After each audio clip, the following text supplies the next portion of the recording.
Hello, all. Welcome back to the Adventures of the Armadillo.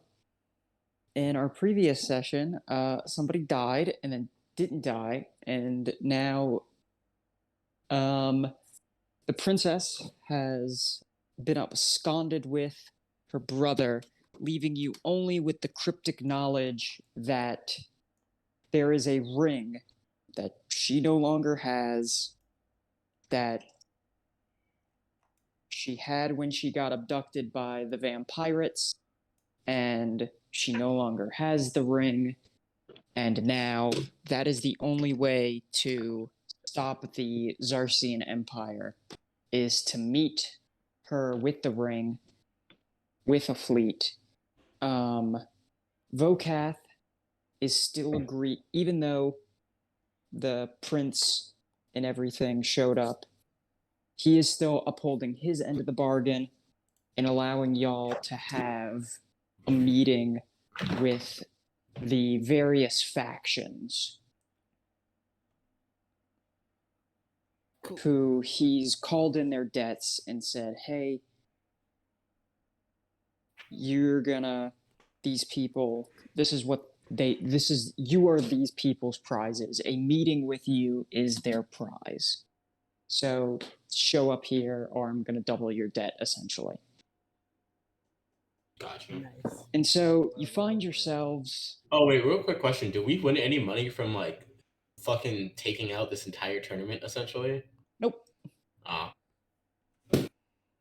You win honor, you win glory, you win a meeting with the faction leaders. Sorry, Chief, we won a fucking favor. That's about it. Yeah, unfortunately, we didn't bet on ourselves. So. Yeah. Now, there are plenty of other people who made money because they placed bets, but that's besides the point. You didn't place bets. Look, I thought I was going to die for real. Were we the underdogs? I just want to know. Yes. Oh, damn. Some poor man put all of his life savings and won all of it back and more. Good for him. Can we meet with him? Yeah, there's at least one person who literally was crying himself to sleep last night because he owed some mob shark 12,000 gold. Literally walked in there with 120 gold, the last of his savings, and betted on y'all and won. All right. You're welcome. So when we're done quoting the Shark Tale, let's get back to it. Yeah. Okay. So, sitting around the table in a meeting room, you see a human, a Aarakocra. There is a human, an Aarakocra, a bug person, a plant person, and a lizard person. I'm pulling up what their actual species are right now. The Recrin, Aarakocra, the Arthuric, and if I'm not mistaken, that is not the Neogi, but it's something that starts with a D.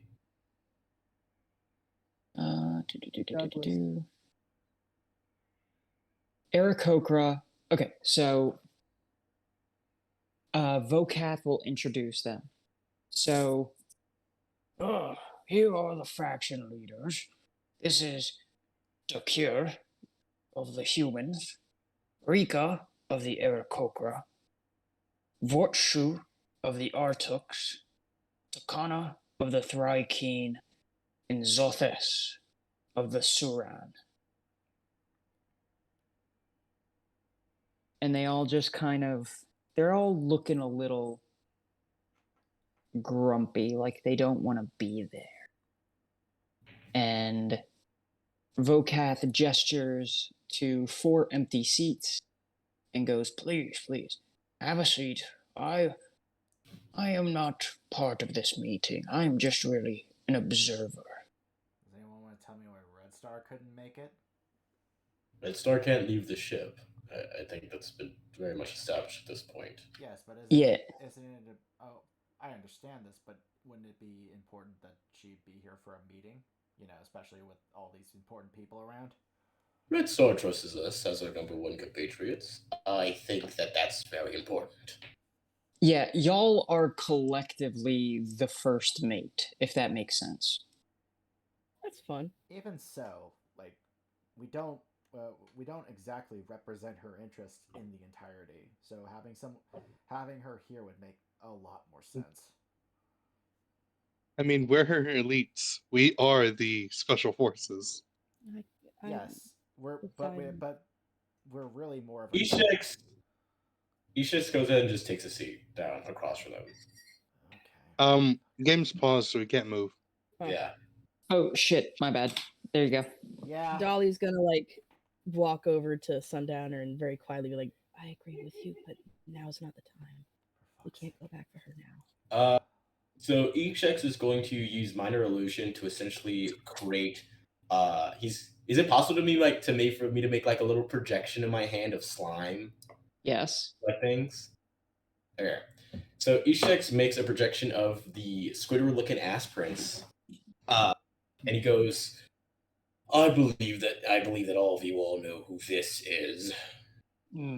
They all kind of grumble and they go, well, of course.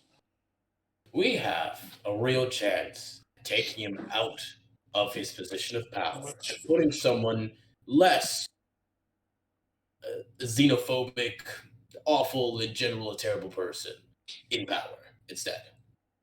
Now, I don't know about are these like all like criminals or like are they like space pirates or like what's their specific?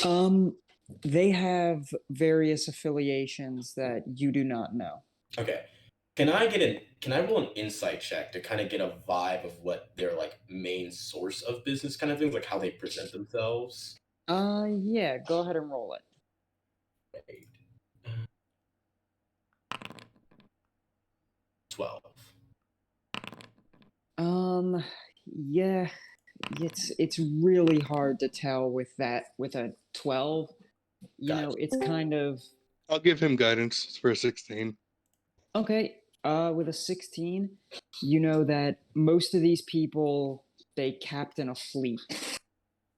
And they are each the captain of a fleet they are the leader of a faction and also the captain of a fleet Gotcha. of ships, whether that's one ship, two ships, three ships, what have you, red ship, blue ship. Gotcha. So he kind of looks and he goes, I know that all of you all are probably very tired of having to, what's the word I'm looking for? Step around glass, essentially, because the astral elves hold so much power and so much control. Correct? They all just kind of nod. They all also with that 16 insight, you could tell that they are all very grumpy. Yeah. He looks at them and he goes, what I require from all of you all is to be our bow, and we can be the arrow that puts an end to the Zarxian Empire's heart. I'm not asking you to get in there personally. All I'm asking is for you to give us a chance to get in there and kill them.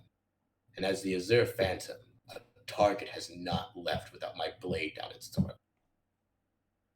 Red Star, on top of that, will also be joining us. And I think all of you know that her reputation precedes her.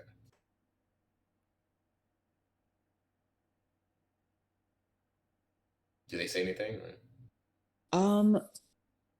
Give me 1 second. Because I am getting some. What the fuck?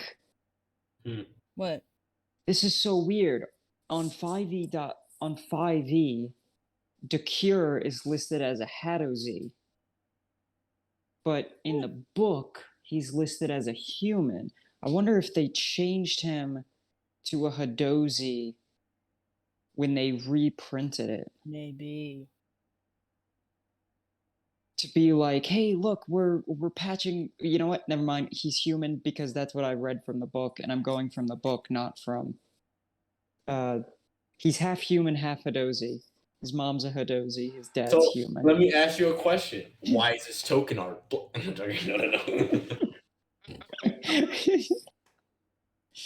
That's just what they have. That's just the token art that they give for what his just stat fucking, block is. I'm just fucking with you. I'm just fucking with you. I know. Um, And we all What? know. I can't believe I pulled a racism during Black History Month. I'm Month. so sorry, You Josh. just got here. It's the first You day. just got here. Look. We can just blame it on Watsy striking again. All right. So Anyway. what are they saying to my proposal? The first to speak Okay. up is Decare. Mhm. And Decare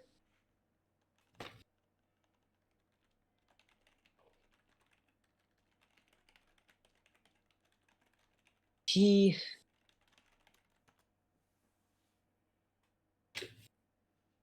kind of scratches under his chin. He goes, I think I speak for all of us here when I say that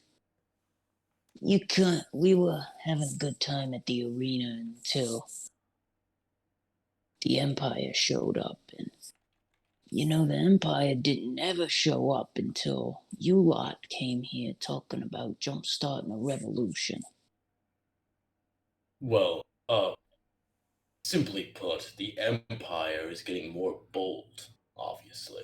You all have sat here and lackadaisically enjoyed yourself in the arena. They have been preparing for, well, war wouldn't even be the proper term, to just take everything out until only the Zarxian Empire remains. If you think that they are so bold to strike at an arena, a place where you all constantly frequent and whatnot, what's stopping them from showing up at your fleets to attack you preemptively? What's stopping them showing up at your planets preemptively? You have to realize that the Zarxian Empire are on the move now. They're planning something big. And whether or not we can stop them is completely up to what you 5 individuals say.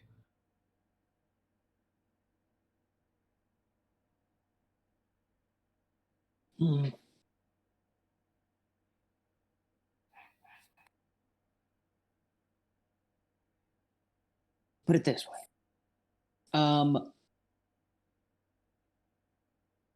Rika, the Aarakocra, she steps up and she goes, Well, you see, they haven't fucked with us because we don't fuck with them.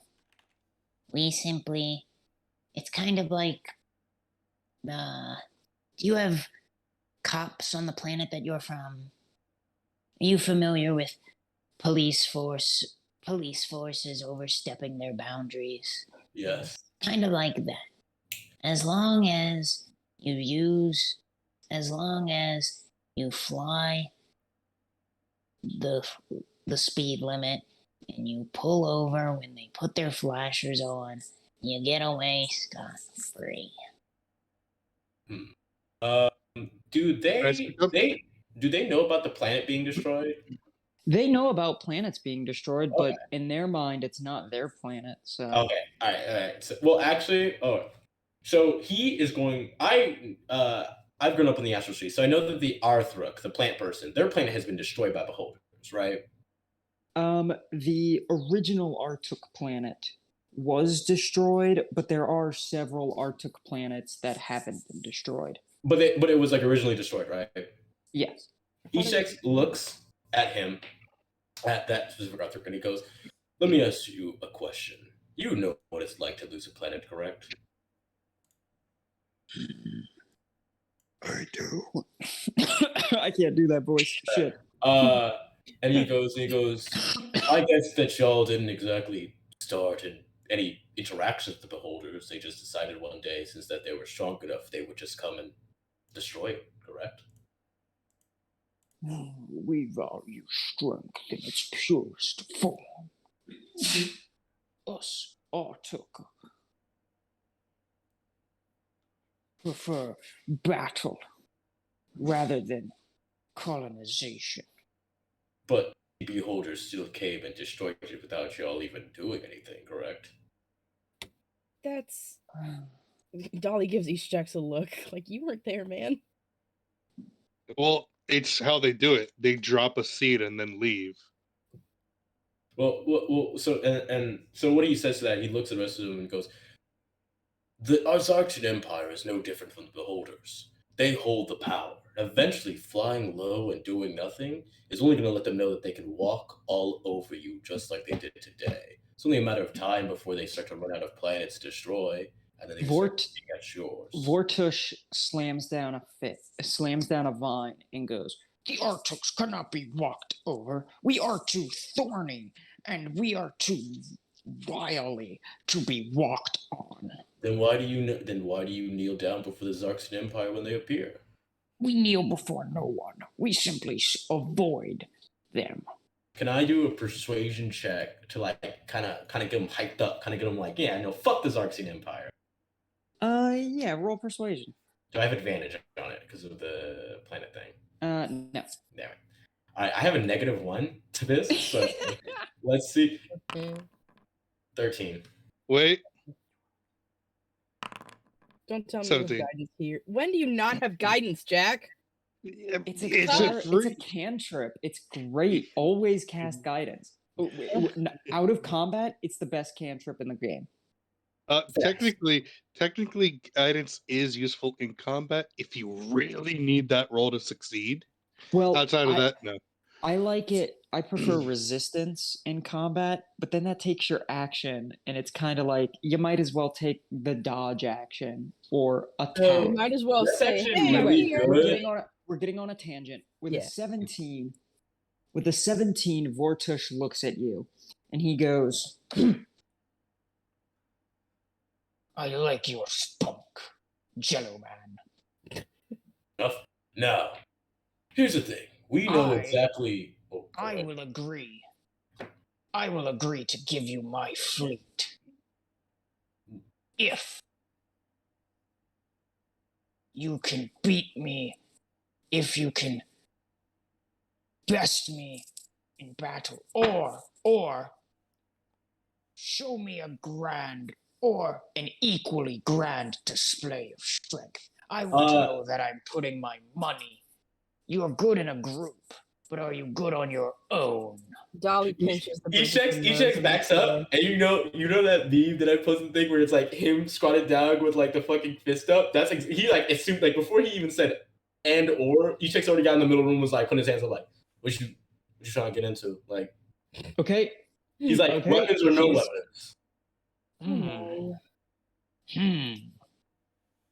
Vortush This should be a kind show. of Vortish kind of he just kind of like spreads out his spiny little tentacles and just goes, Use whatever you need. go ahead and roll initiative for me.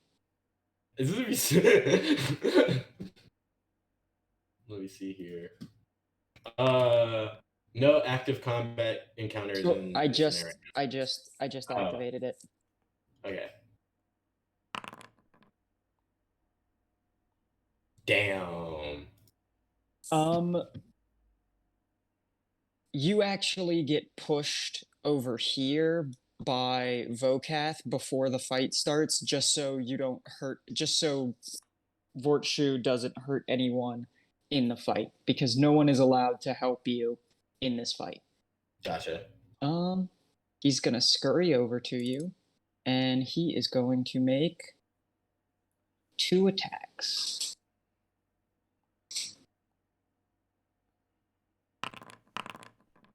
Both those miss. Okay, as a bonus action, gonna do this. DC 12 dexterity? Get the fuck out my face, bro. Fuck out my face, bro. What do you think is going on, bro? Okay. Let me see here. So Okay. It is your turn. Eshek's put them hands up, you know what I mean? He's not even using the weapon. It's too easy, you know what I'm saying? He doesn't even pull out the daggers. He just straight up starts fucking fury of blows. Starts beating that ass. Oh yeah, it's probably a miss.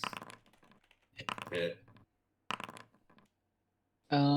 That's 2 hits. I will apply the damage. The other for Sundowner and Dolly, the other 4 at the table just kind of give you this look like this is what he does every meeting. every meeting he does this. Don't worry. Once he tuckers himself out, we could have an actual conversation. Dolly will somehow convey with a look, returning to them, "Oh, thank God, he found somebody to play with." So she just kind of relaxes. Oh, I Vortush goes, "Ugh." Good hits. My turn. He just wants to throw hands, Dolly. It's nothing special. man, he doesn't have hands. weave hit.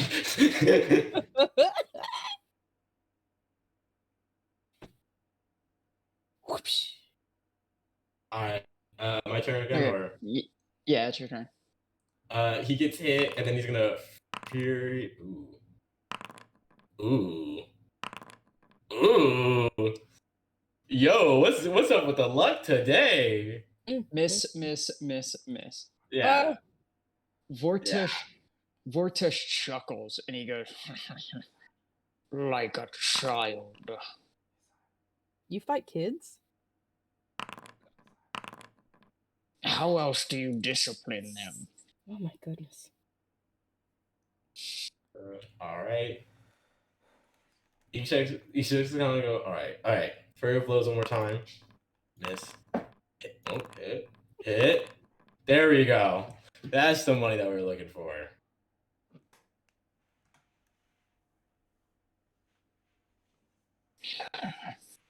he looks at you and he goes, You're strong.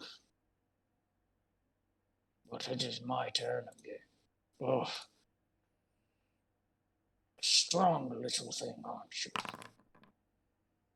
you? ooh. Give me another deck save. Fuck out of my face! I am Damn. him! I am Himothy! Okay. Ambrosius. Weave. He's gonna do another Furry of Blows. Oh, Yeah. Oh, actually, I'm gonna spend a key point. He has to make a stunning strike. Saving Con throw. save? Con save. Johnny, No. you Oh, gotta now you start got it. carrying Weed Killer, dude.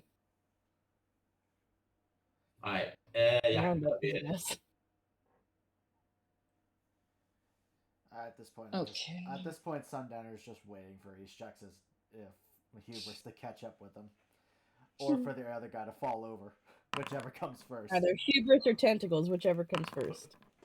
Miss. That's a hit. Ooh, that's a spicy hit too. Whoosh. Boop. Alright. I'm gonna hit him with that Fury of Blows. Oh wait, no, sorry. Wrong. I pressed the wrong thing.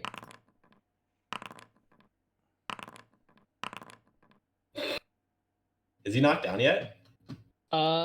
So with that final hit, he kind of falls onto his knee and he puts up. Okay. You have proven your point.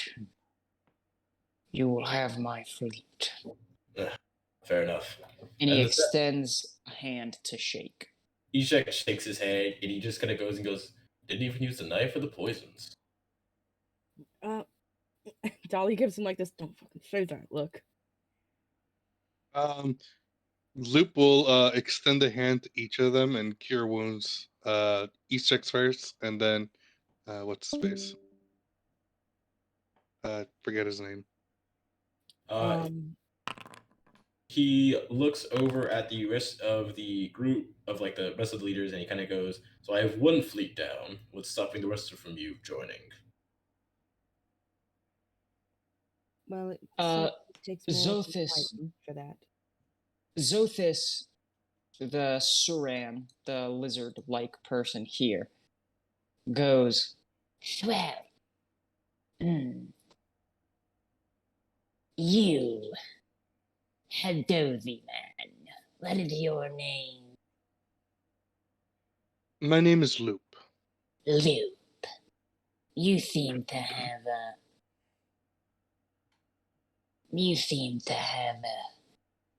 tool belt, it looks like on you.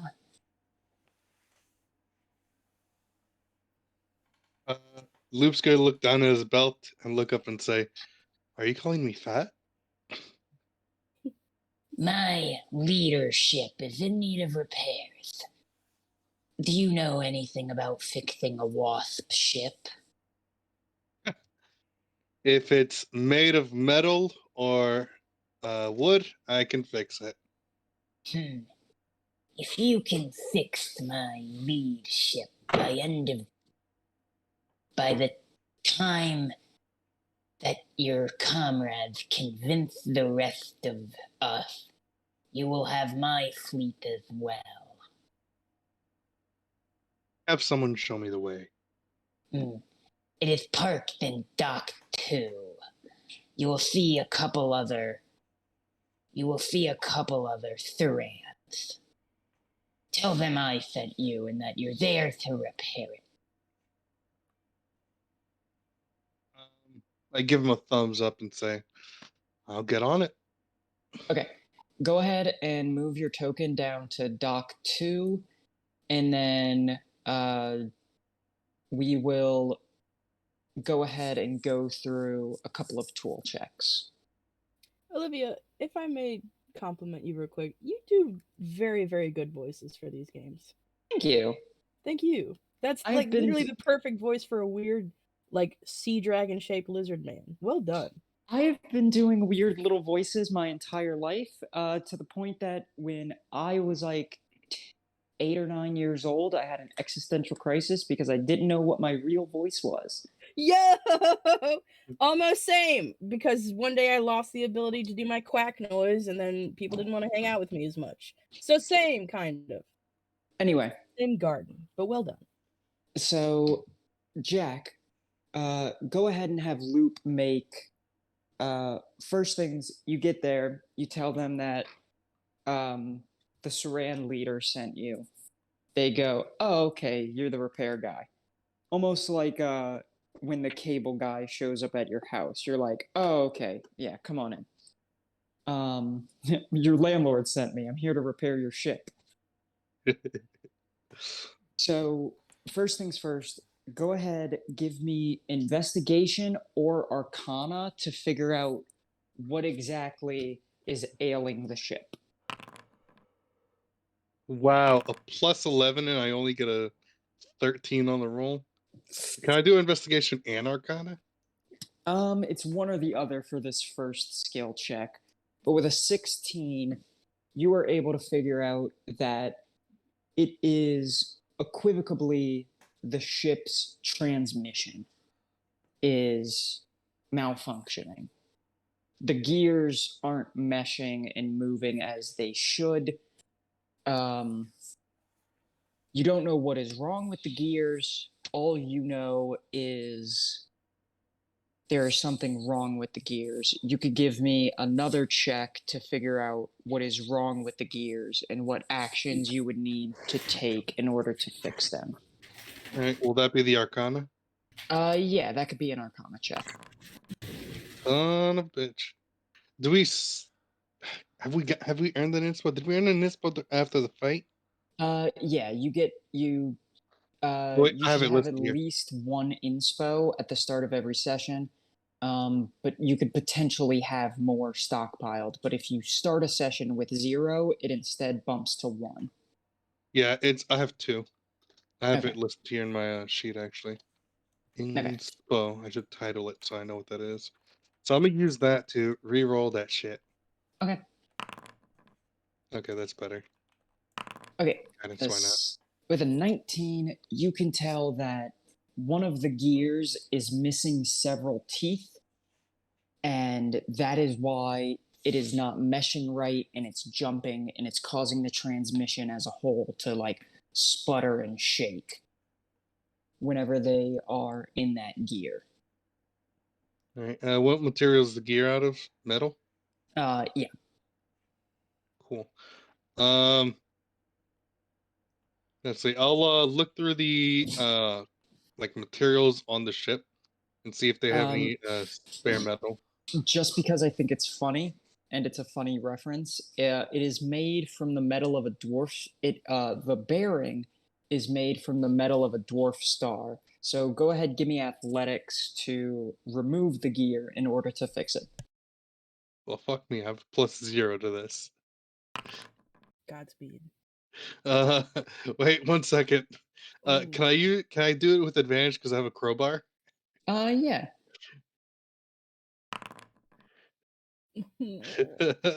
Let's do guidance. 13. Okay, 13 is enough for you to just get it onto like a work surface in order to like fix it. The entire time, Loop is gonna be complaining like, "God damn, why they gotta use such heavy shit for this?" However, the gear is like the size of like like a standard tape measure, but it's like almost 100 pounds. Um, go ahead. However, the gears themselves, just the bearings are dwarf star material. The gear itself is iron. So go ahead and you could just use some scrap iron if you have any. I don't have any, which is why I was hoping that either the ship or the dock would have scrap material for repairs. Roll a percentile check. 67. Okay, that's enough. You find another broken gear, and you can kind of forge these back together. You could kind of like cut off what you need from the broken gear and then like attach it to the old gear, and then you'd get one full working gear. Perfect. All right, let's see. Do I have any? Let me rename this to all-purpose tools, I guess.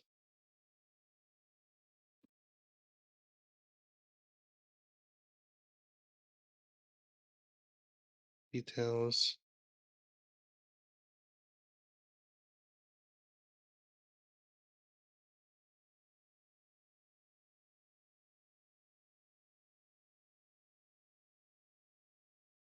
All right, and then let me throw this out there to make sure. Okay. All right, 17, and let me throw just fucking. Oh, and you have advantage because you're using a tool for a skill check. Oh, no, you're not using it for a skill check. My apologies. You don't have advantage. So we're just going to keep the 19. With a 19, you are able to. Have you ever seen that clip from Parks and Rec where Ron makes the wedding rings out of the wall sconce? And Yes. yeah. I That's literally basic. saw that last night. Yeah, that's basically what you're doing. You're like, yeah, I just took the sconce off the wall, melted it, poured it into a mold, kept it over a low heat to assure a proper temper. All in all, it took me 20 minutes. People who buy things are dumb. Okay, so that's gonna occupy your time. Give me one more athletics check, and then one more tool check, just to Alright. make sure you reinstall the gear properly. Oh, thank God. Okay. You are Alright. able to. This is the second time you know it's going to weigh a lot. You grab it up properly, you slip it back onto the shaft. Go ahead, give me a tool check to close everything up. Okay, and it is all closed up proper. So that is going to take your time, so you will not be available for the rest of the negotiations. At the end of the repairs, I give it a ceremonial 2 pats and say, "Yep, that should work now." Kana the Thrykeen.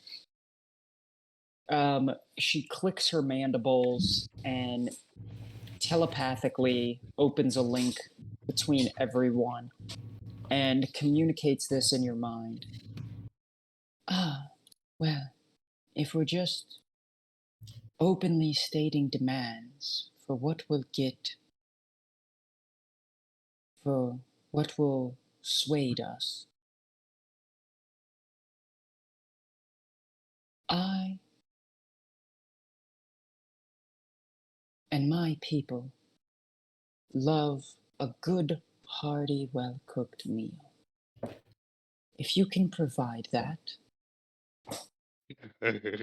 I think So I can sway my other captains in the fleet to join me. Would making a meal be medicine check? It is survival. Survival. wait. I am trying to survival actually. We You already had your have turn. Huh? a meal. One second. We already have a meal. Somebody go get the pickled brains from Loop. Oh god. No. Fuck off. No. No. No. No. And plus Bam. 3, damn. Anyway, the Rika the Aarakocra goes, Well, if you're going on missions to bring us back special things that we want, if you have any or special orreries or maps of the stars, that's something my people would like. I don't know if you know of a Topola, but she's a wonderful map maker. We know a Topola, don't we? We know her. yeah, she's literally on the boat. Oh. And then finally, Dakir goes, Huh. Well, to be honest, I'm a lover, not a fighter. So, I don't want to see a grand display of fighting like Vortush. I want to see a grand display of passion. Or if you happen to have a handcrafted guitar, I'll take that as well. Can I grow titties? Can I make slime and make titties? no, that's not a grand. Okay. So those are pretty much the three things you have to figure out in the next however long. I'm going to say in game, it's going to be like 10 to 15 minutes while Loop is repairing the Zothis ship. So, Sir, what do you mean by passion? Is there something you're passionate about? Art, music, song, poetry, love? Yes. Captain Red Star and murder. Well, Damn. that's more of a display of. That's less a display of passion, more a display of vibe. I believe there's a fine line between the two. I would say I have love for Captain Red Star as I have love for everybody in our little crew. But is it passion, my boy? I would murder for them, so yes, I would say that. But It's if you want to talk about Mhm. passion and he looks over at Dolly, that's the one to talk about. She cares much more about life than I do. She gives him kind of a look. Like, dude. He's right, though. I don't know if it helps, but, you could say I follow a goddess of passion. I come from a people. I'm not a space clown. I'm a clone. And we follow a goddess known as Our Lady of Feeling. And her domain is emotion. So I guess I am the one to talk to. She kind of just kind of like scoots in her chair, looks a little uncomfortable.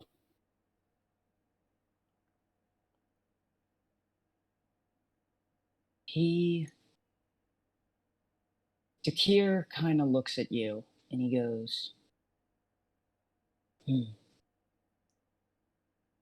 I can see a fire in your eyes when you talk about something, then I will know it's a true passion. And I will know I'm putting my money and my fleet behind someone who is truly passionate. And a passion, for one thing, can be easily transferred to a passion for revolution. And that I can put my fleet behind.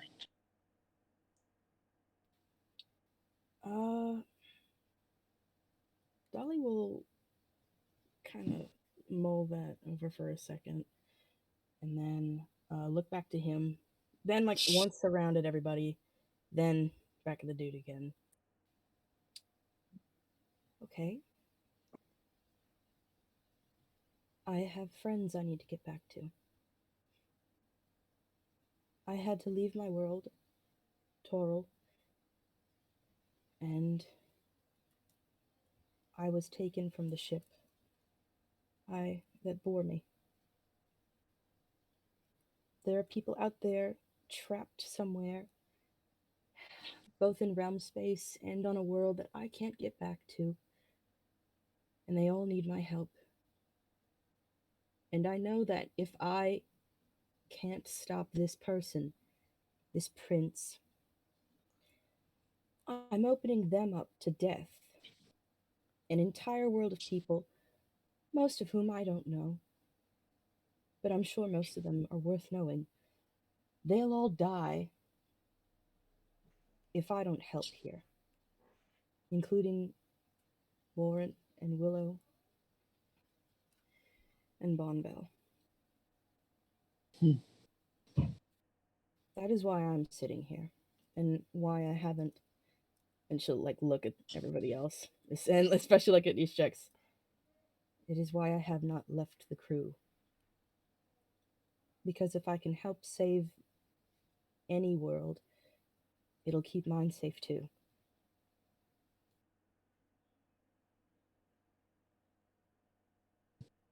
Go ahead and roll persuasion with advantage for me. I come. Please don't roll badly. I can't give you guidance on this one. Oh wait, you can guidance yourself, can't you? Haha, that's why I sent you away first. I'm a genius.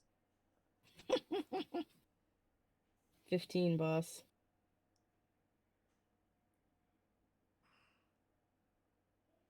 Does he need a little more? The monk secretly had guidance this entire time. Fuck no. Dakir looks into your eyes, and he nods, and he goes, "That's 3 fleets you'll have." Dolly smiles at him. He smiles back. Should I do a Okay. survival check to make the 3 crins some food? Yeah. What kind of food they like? Okay, so each Jex goes into his rations, and normally, like I said before, each Jex kind of like does everything on the ship if he can. Like he'll just like he doesn't really go to sleep very often, so he'll just like be up cooking, prepping, making sure, keeping watch. Like he is very devoted to the ship, and that's what I'm talking about, baby. That's what I'm Fuck talking yeah, dude. about. Oh my god. Wait, in character. You're doing that. Dolly realizes something and then kind of signs to you. Dude, didn't we just kill a giant monster that you could maybe cook for them? No, he's going into his rations, and he pretty much takes out some space guppy stuff, and he makes little sushi rolls. Okay. And this and could be like a group effort as well. So if everyone wants to give me, if all 3 of you want to give me a group survival check, or you just okay. yeah, this could be a group effort. I'll throw my hat in the ring. Okay, throw. I'll I don't know. maybe I down there. got like some thrill joy left over from when I was hanging. Yeah.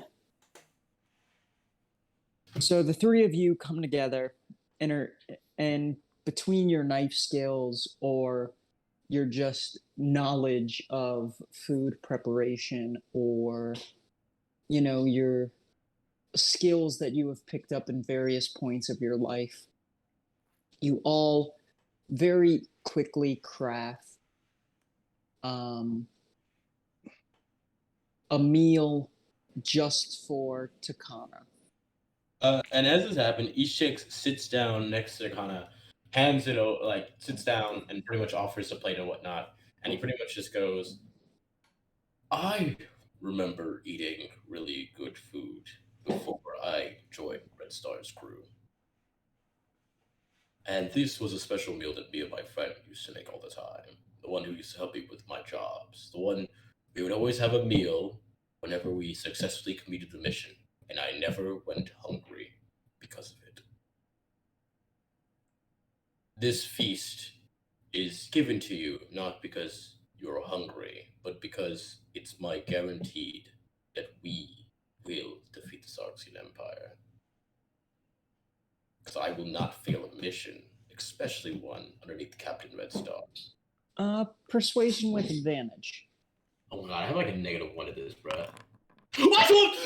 Oh, It's the goal! beautiful. The goal! You are He's that guy. You know, he's just that He guy. is him. The He healers is will never him! strike. Oh my god. Him. She eats the sushi roll, using her mandibles like chopsticks. Nice. And then, in your minds, because, you know, unless any of y'all speak Thri-Kreen, with her mandibles clicking, in your minds, you hear, this sustenance, this recipe, this is now knowledge for my people. You will have my fleet. The only one who hasn't done it was the human, and the Aarakocra. Yeah, And- the Aarakocra wants maps. Okay. Or Topola's we could Aura just- Ray. Yeah, we could just go to Topola. Yeah. Literally go to Topola. Sundowner, do you want to go do that? Do you want to go grab Topola? Yeah, sure, I'll go grab it. Okay, so you go to the ship, and you find Topola below deck. What do you say to her? What do I say to her? We need Yep. I'm just going to literally, hey, I need you for maps, for a second. And what was it that the guy needed for maps? Either just several star maps or Topola's Aura Ray, which is her special magic item. Do you happen to have any? Do you happen to have a couple of star maps you're not going to miss? I think so. What are they for? And she'll grab like 2 or 3 tubes. Convincing some schmuck to hand over his fleet. Oh, well, We'll need if it's for the...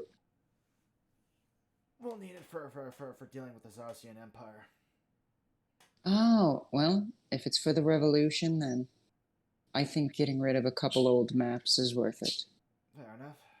Hand them over. Okay. Okie, she hands you, roll a d6 plus 2. You got it.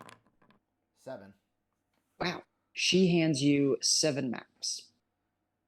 I just kind of bundle them up under my under my elbows in case just kind of carry them out. Okay. Go ahead and roll me a percentile roll for real quick. Okay. This is probably to determine quality, isn't it? Mm-hmm. Oh, damn. Topola gave you the good maps. So Rika gets the maps and she unrolls them and she looks at them and her eyes light up and she's like scanning them and she closes one map and opens the next and she opens 2 maps that are separate maps, but you could put them together and it forms one really big map, and she's like super excited and she starts to stim and her wings are flapping and she goes and then she settles down, she settles her wings back to her side and she goes, oh, depending on how your friend did, I think you have all the fleet you need. Well, Ishak kind of backs up and he kind of looks over and he goes, so in that regard, I believe that since we have all the fleets accounted for, we'll be giving y'all a call whenever we do decide to make our first move. Perfect. Rika goes, I have 5 Shrike ships. Then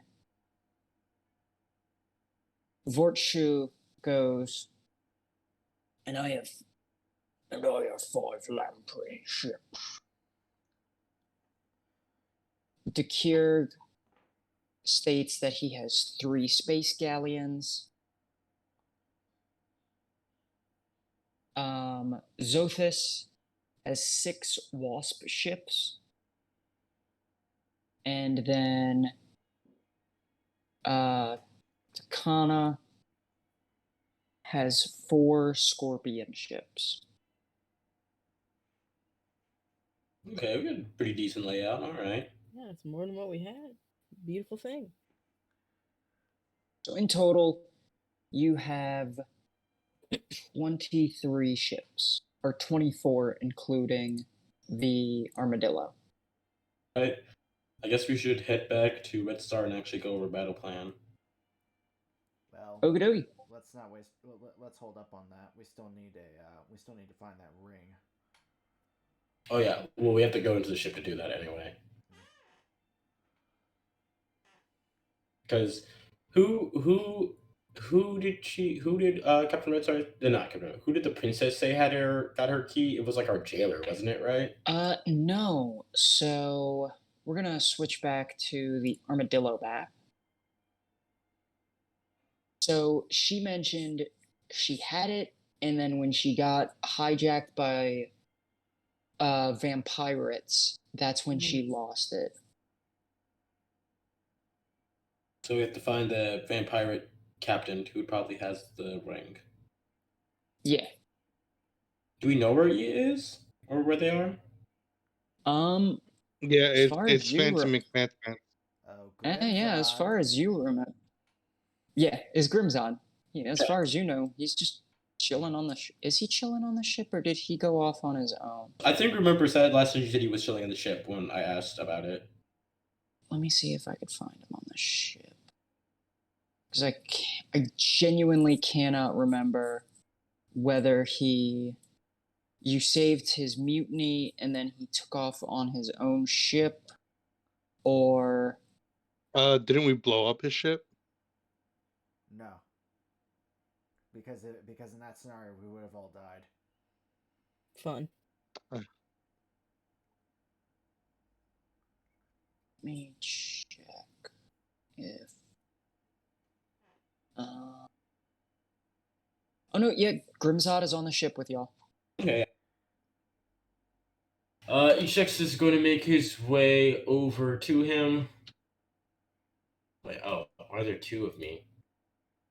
Oh, there shouldn't be 2 of you. I'll there. There we go. Where is he? He is on the Oh, give me 1 second. I need to.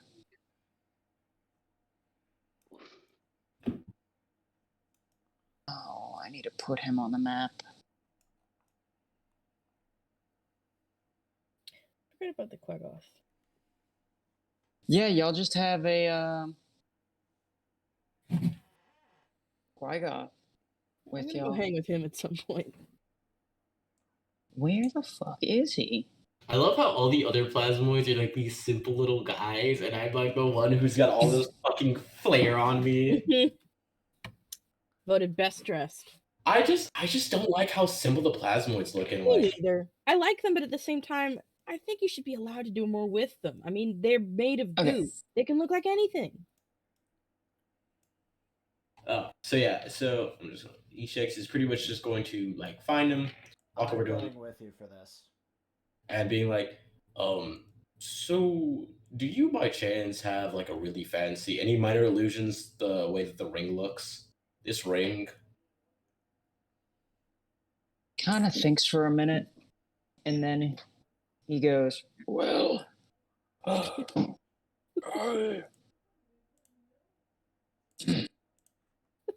as I remember,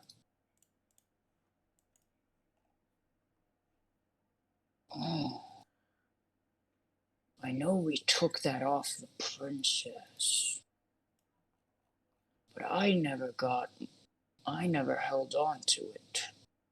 I think one I of your think I gave men it. has it. Yes, but all my men are dead. Well, re-dead. Extra. You get what I'm saying. They're extra dead, like dead, like non-existence dead. Double death. Yes, I understand the concept. I've made We people can. into that. Oh, there is a way we could go back to the wreckage of my fleet and search for my men's bodies. Well, we can go back to the wreckage of your fleet, and I'm positive there's somebody on this ship who can cast locate object. There's The gotta be like artificer. one. Yeah, you can just cast locate object. Yeah. Yeah. So I guess then at that point he shifts it back up. He's gonna go report all this stuff to Captain Red Star. She hears you talking about it, and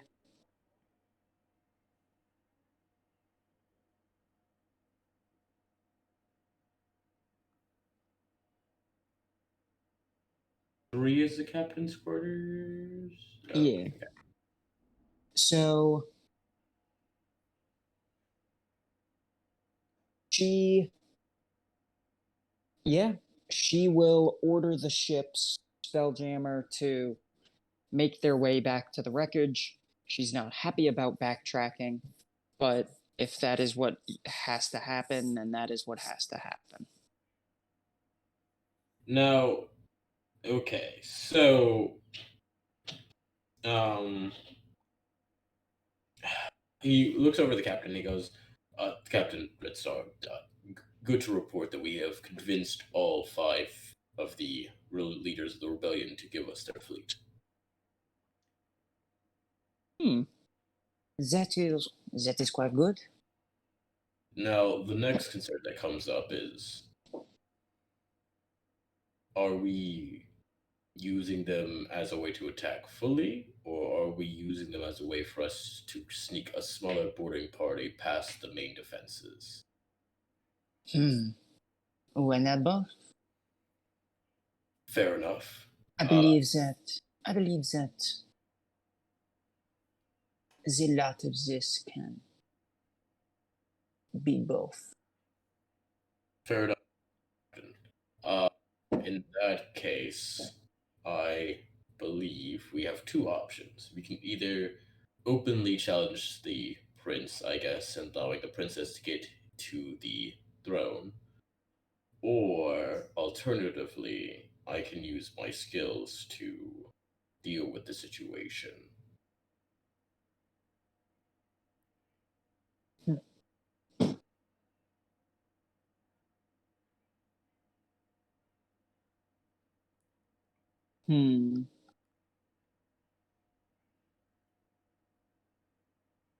I believe that you and the rest of the boarding party can figure out what to do once we get to the citadel, and then I, with the fleet, can keep everyone else distracted. Well, Captain, I'm asking for what is the fact that you want us to be done. Do you want this to be done privately? The fact of the matter to allow the princess to have a smooth transition to that of the throne? Or do you want I want to destroy the empire. Alright then, fair enough. I guess we could plan for me to sneak in, kill the prince, and there's probably some way to destroy the way that they've been sucking up planets and whatnot. Fair enough. I'm sure you could figure it out. Fair enough. Alright then, Captain. There are 4 of you.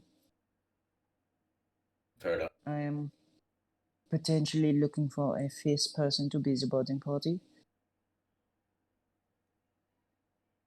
I'll go communicate this with the rest of the crew, and we'll begin to be brainstorming with you with some possible solutions.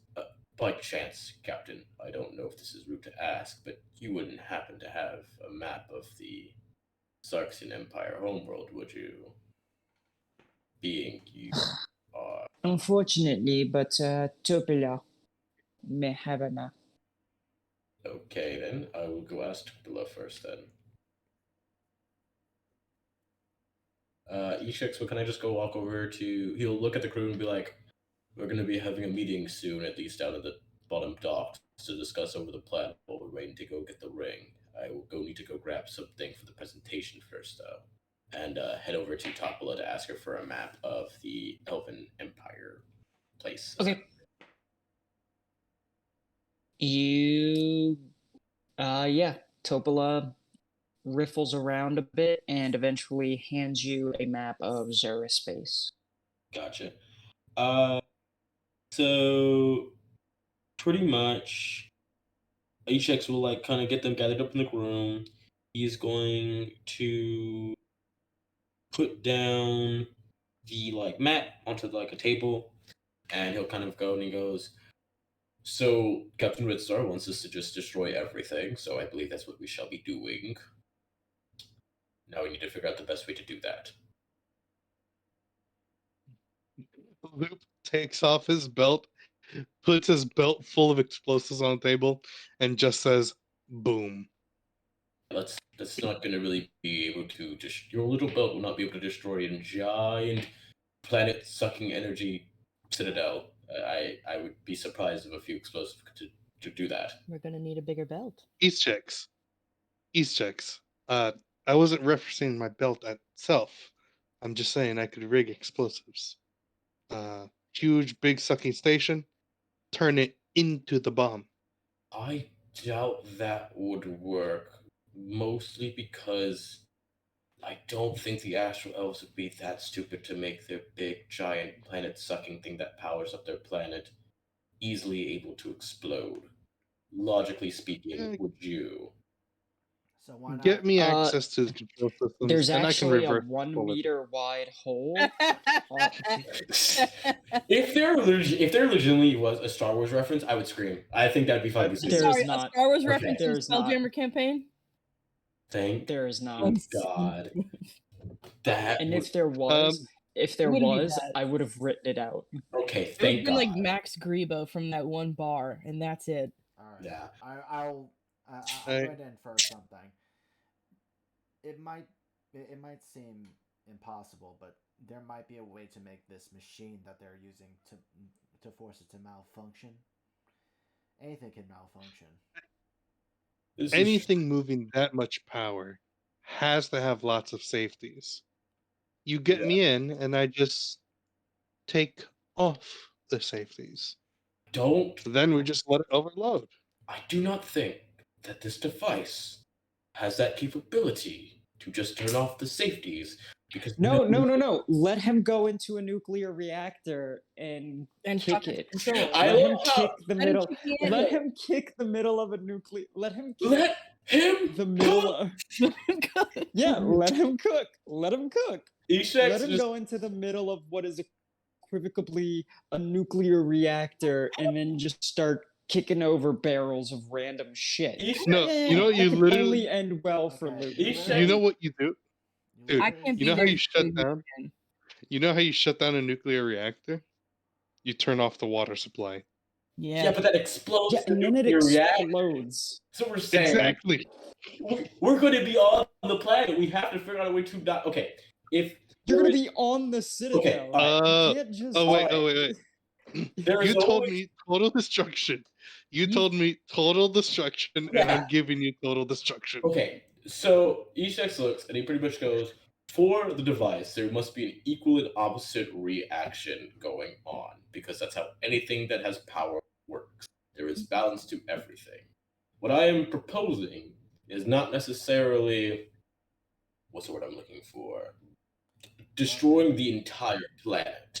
I think that possibly what would be the best course of action would be to destroy it politically, go into chaos, and then, if it's possible, take out the planet busting What device. What about reversing Loop. the source of energy? If it can suck Yes. something in, why can't you send it back? It blows up the planet.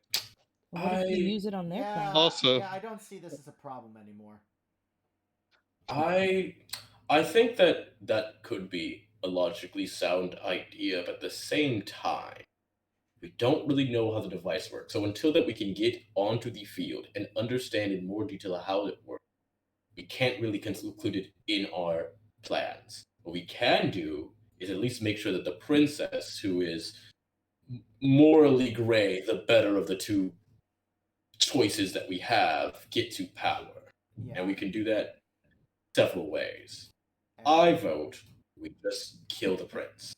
Secretly, as an assassination. you want to And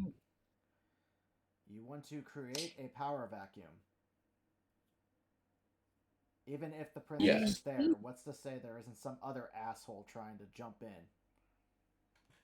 can we do a history check to know if there is another one? Like, did she ever mention like someone else besides her brother trying to like fight for the power? No, but it's I Roll. don't think anyone else can. They said it was a Bloodlight thing. even so, like Yeah, this is it's this is like the logical reaction here. Like just because just because like one asshole dies doesn't mean there's 100 other assholes that are waiting to jump in. Yeah, but the princess would be the one going in. She has the bloodline. She has the top tier Yes. advantage. But then Yeah, I think the entire thing about them is legitimately bloodline controlled. Yeah. So anyone who fights her has to have a direct bloodline. No. I get what Gabe is saying. What Gabe is Yeah, saying literally. is that once the dad is dead, which you don't know yet, once the dad is dead, the prince and the princess are supposed to take co-power. But if one of them is dead, then some other asshole can step forward and say, you need co-power. exactly. Wait a moment. So they would usurp throne. Wait a moment. Everyone Like, ta- The dad is everyone take long rest. also the dad is dying, right? Yes. We've established What this. would, in theory, what would happen if one of the siblings was caught having murdered their parent? Okay. It would not look good to the people. Okay. So Okay. But then still the power vacuum would exist Let's- because the let- dad would be out of the way and one of them would be out of the way as well. Okay. No. Pause. The- Pause.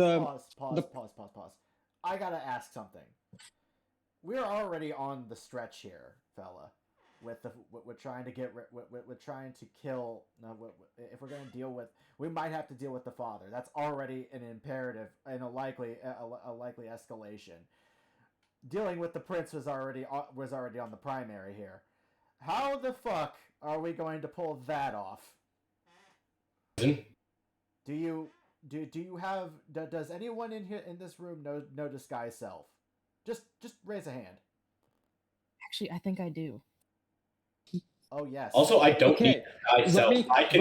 let me add a second question onto Gabe's. Does anyone here willing to murder an old man I would. have disguise self?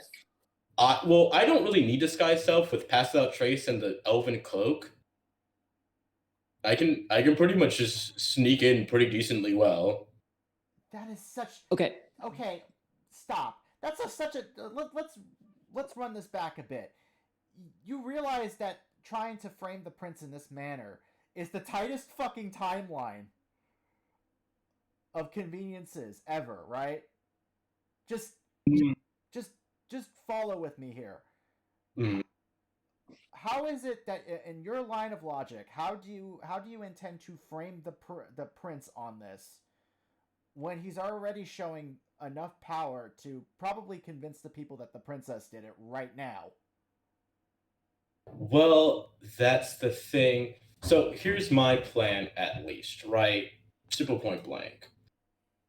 Is there, DM, is there by chance any well-known like poisonous material that the astral elves like grow or have at least? Roll history with disadvantage. Can it be survivable? This is gonna be history or nature I'll go nature. I turn to nature. with disadvantage. Oh, a disadvantage 5. Yeah, because you've never been to Xeric space. Gotcha. As far as you know, Astro elves don't really deal with poison a lot. They deal a lot with like radiant, but they don't really deal with poison. You don't have any specifics beyond that, though. Wait. Quick question. Does the Xarxian Empire know like what I look like or whatever, right?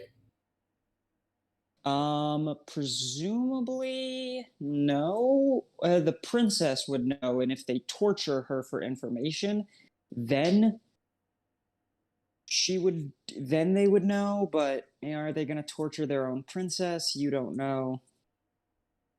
Could I wouldn't put it past them.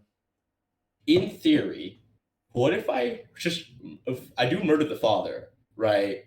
But then I attempt to murder the princess, and I get caught, and I claim that I am an assassin sent by the prince. Then you die. That's a big stretch, dog. You really want to kill this? All right, fair enough. I mean, you can do that. You can if you want. You can try. I'm not gonna poo-poo on any of y'all's plans. I want y'all to have a thorough plan, and this is a discussion that y'all are having on your way to Grimzod's wreckage. Yeah, so I'm gonna poo-poo on the plans and just casually point out there's like a couple of us and a lot of them. Yeah, this would just be a solo mission. It would just be potentially suicide. I'd be sacrificing myself. Yeah, so like, what would a term for levels be in game? You know, we're experienced, but we're not demigods or anything. We're like level 5. Like, if you get caught, you fucked. Wait, you just y'all straight level fucked. 5? I thought y'all were level 6. No, you haven't leveled us up since last session. Oh, okay, yeah. No. I forgot. I'm looking at I'm looking at my notes, and y'all are gonna level up at the end of this session. So pretty much the rest of this session is role playing your plan, figuring out your plan via role playing with each other, getting the key from the dead body, which is just like a bunch of survival checks and shit, and then level up. Okay, well, so one way or another, we do have to take out the prince. But I guess, like I said, we can either do it silently and just kind of like cause them to go fall in disarray on each other. And because in the state of confusion, probably it'll be a lot easier to fight them in a war because we do have the whole fleet with us, right? Or if we try and take out the prince, if we try and take out the prince, we have to get him outside of his lair, essentially. No, we do not have to get him outside his lair. If I were going to be level 6, I can literally teleport through windows. I can also squeeze myself through holes that are 1 diameter like big. And I can have plus 10 to stealth. I can essentially get into anywhere. That is the whole point of these checks. Yes, but is the prince a fight that you want to 1v1? I do not think that he is that strong. Does it? He himself might not be strong. When we saw the prince, though, does he give us any vibes that he knows magic at least? Roll insight. All right. No. I'm insight. I saw this fucker. Oh, no. Oh, there we go. That's what we were looking for. Yeah, I'm down there with the clutch. Dolly with the clutch too. You two can tell that. Let me pull up his stat block real quick. What are you? You are.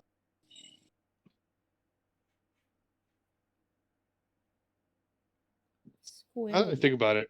What level is this campaign? It's from 5 to 10, if I'm not mistaken. Oh, so he can't be. Y'all are also overpowered. Yeah, like I just said, each sex would have a plus 18 to the stealth roll. I will say, Sundowner, you got a vibe off of this guy. It's the same vibe that a lot of the Rakdos performers give you, where they have a decent amount of magic, but they're probably going to be using that magic to mostly enhance their fighting ability, where they're not going to be relying too heavily on direct spell casting. It's more or less they're pretty much a gish, you know. So So That's I the mean, vibe you get. so if bolstering magic. if I can, oh, so as he looks, he goes, if he doesn't really have powerful magical abilities, which I doubt that he would, and if so, I mean, me with the jump on him, that's my whole thing. I doubt that he could survive a round of poison. I silence the area, drop in, hit him with everything I got. He'd be dead in less than a minute flat. Eh, let's go ahead and add a variable in case the things go to shite. Well, we would have if you to give me an maybe angle, I could also just take pot shots at him. doubt that Give him he another will. reason. Actually, why not have you all perform a distraction, getting the rest of the guards away from him? They'll probably shelter him down a little bit into another room or something along those It lines. also wouldn't be hard if wherever we're going has windows, I could just shoot those, cause a panic. We have a map of Doomspace. So we have a map of the Citadel itself. No. Yeah. That That's what is I was asking. something that That's what I was asking Captain Red Star because I would assume that she had been there at one point. So here is the map itself. Okay. The main planet that Red Star is from and where the astral elves do most of their training are where they like live their casual life before moving to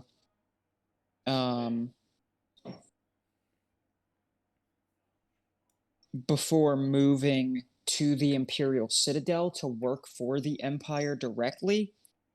That is the Zerandar. Okay. And that is where Red Star is from. Red Star saw the Imperial Citadel very, very briefly as a very young woman, a couple hundred, like 150 years ago, you know, Fair when enough. she was like 40, you Fair know, enough. which is A like, baby. yeah, which in elf terms is equivocable to being like, God, I think I made her like 350 or something. So like that's equivocable to being like a teenager, you know. Okay. We're gonna need to So scout this place out then. Mm-hmm. yeah, that's what I'm thinking. So Ishak kind of looks at it, thinks about it, is like, so worst case scenario, I'd say that we prepare the fleets to attack if we fail, and chances are that Captain Red Star, if we're already in like combat with like the Citadel, Captain Red Star doesn't really have a reason to stay on the ship, right? She's probably gonna stay on the ship because the ship isn't gonna like land and go into the Citadel. It's just gonna fly around the Citadel, trying to pull power away from the Citadel as y'all do your shit in the Citadel. Yeah. All right. So I guess the thing is that Pretty much y'all are gonna get dropped off. Pretty much the plan that Red Star told you when you talked to her briefly was that the boarding party gets dropped off in the Citadel on what looks like a heap of trash, and while the fleet is attacking. gotcha. So pretty much y'all will land in the Citadel and have to move through the Citadel to get to where you need to go. We're gonna get ODST Alright, so fair dropped enough. into the shit So show. yeah, so what I'm thinking would probably happen is the security would tighten around the prince because the prince would probably retreat to like the safest part that he possibly could, and I could probably manage to sneak in there some way or another and take him out, or we can. The princess says that we need the ring to destroy the lights of Xarxes, right? Mm-hmm. And So what is the light of Xarxes again? it's the star that they're sucking up other planets to power, essentially. Yeah, so their star is dying, and the way that they're powering their star is by planting these seeds on other planets, and the seeds take all the heat and energy from that planet and transfer it in a beam of light to their star. There's an idea. What's stopping us from getting our hands on one of those seeds? They would probably Um, keep them at the Citadel. What if we Yeah, I drop a mean- seed on their own planet? Well, I mean, you could do that. And as far as y'all know, there is no way to reverse the catastrophe. Once a seed hits, there's no way to reverse it, as far as y'all know. I don't know how I feel about doing that. Well, okay. Well, that is a plan, actually. I guess what we would need to find one, and they only really like what I think we found out that they only really give one at a time to a planet that's like determined to get so. So we have no way of predicting when their next one would be. Do we know if the Imperial Right. Yeah, Citadel pretty is an much. organic creature, or is it just like, or is it like completely like a citadel, like artificially created? Oh, it is. It is artificially created. It's not like a giant. It looks like a butterfly or a moth on the map. It is not like a giant moth that they all live on. I think that's really based. But no, it's inorganic material. So yeah, they probably make it there. So like worst case scenario, let's say the princess fails, prince fails, whatever. We'll just like go find out where they make them and just detonate a bunch of them. A bunch of them? Yeah. That's a When there's- whole planet, though. That's going to be a lot of planets worth of owl. Yeah, that's fine. It's a Citadel. You know, they're literally like space Nazis. Yeah. They have are. condemned so many other planets to death and murdered thousands. No, do but not. like I'm saying, let's just do one and then like get rid of the seeds, the rest of them somehow. I don't think we should like do Well, then a we'll bunch just- of them. we just use up all. like, We'll just use all the seeds right there and then, so that we don't need to get rid of the rest of them. no, if we, dude, one seed is all it takes to destroy a planet. It is not a good idea to use a bunch of them. What the hell would that entail?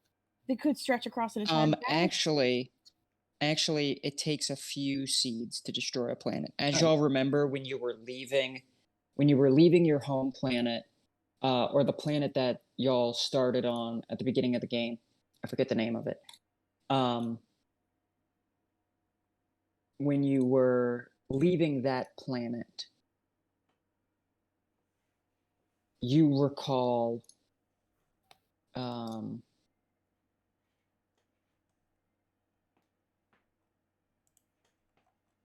there were several. You could see a couple of seeds from your ship as you were leaving. Yeah, okay. So yeah, we have to detonate a couple anyway, so might as well just get rid of all of them right there and then. Okay. And mind you, this is its own wild space system, so like it's self-contained within itself.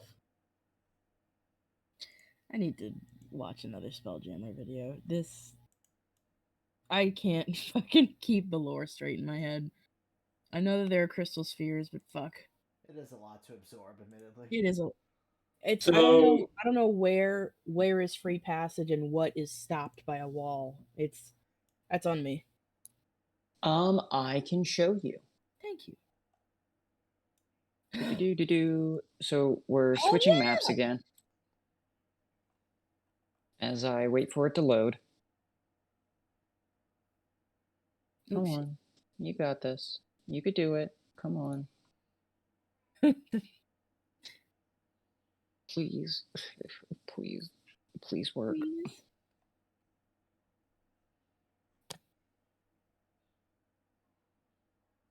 It looks fine on my end. I can see. Yeah, my end is having trouble.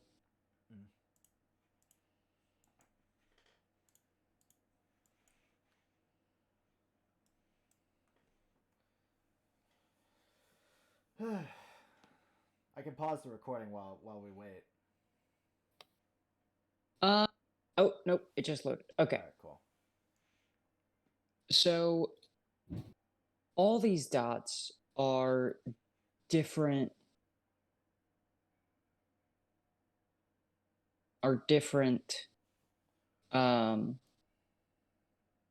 wild space systems. Mhm. And each system, so in between the systems is the astral sea. Mhm. In the system is space. So the astral sea, you could breathe. time doesn't move, and if you get stranded in the middle of the astral sea, you think of a place and you start to move there at a speed. It's based on your intelligence modifier, how fast you move. Anyway,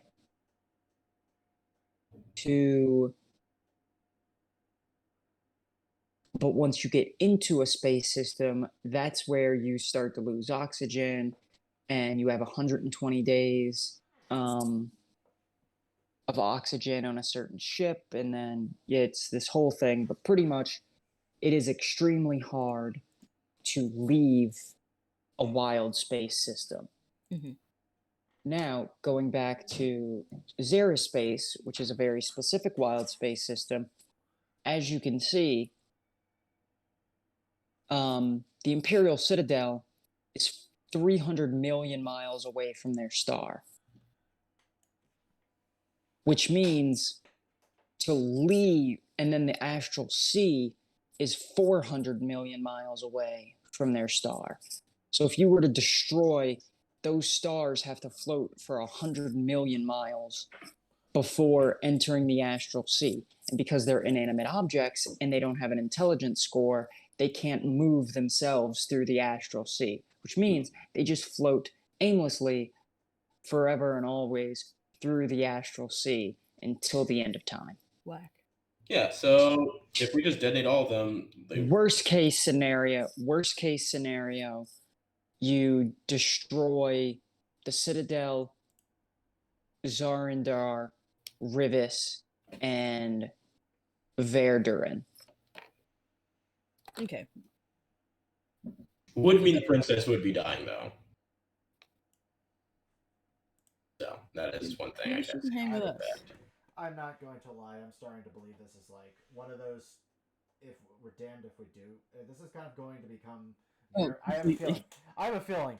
I have a feeling in my soul this is going to very quickly become a damned if we do, damned if we don't situation. So, we're So this is all. This is all FBI, CIA subterfuge. We don't like actually want to get super involved or just kind of like destroy everything and get rid of it. We can't just like openly challenge the prince by the princess's side. I assume that that's like an option that we can do because that's what the princess also talked about, right, or some shit like that. Like she was mentioning that we can fight back against her brother by like and so I assume. There's one factor we're not entirely on the curtain about, and that would be Red Star. I don't know what Red Star's whole factor is, but out of like in character I don't. But out of character, she just seemed pretty content with just blowing everything the fuck up. Yeah, so I mean, I guess that's what we can do, but up to y'all. Ishak has no problem with murdering an entire planet of people because his captain was like, "Go do that." And he's like, "All right, bet, fact money." But I don't know, y'all. Hey, I have a question. Y'all have consciences, so. What if instead of the station that absorbs planet juice and funnels it into the star, we use the station to suck the star and cause it to supernova? Oh shit. If I'm not mistaken, that would mean the star would be like exploding, would it not? Yeah. It's just super you would explosion.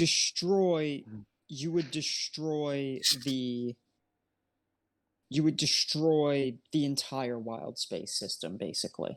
And that would And be shit. you would have to outrun a star going supernova, which I am looking up how quickly. No, it's the speed of light, so no, we're not outrunning that. Yeah, how fast does the ship go?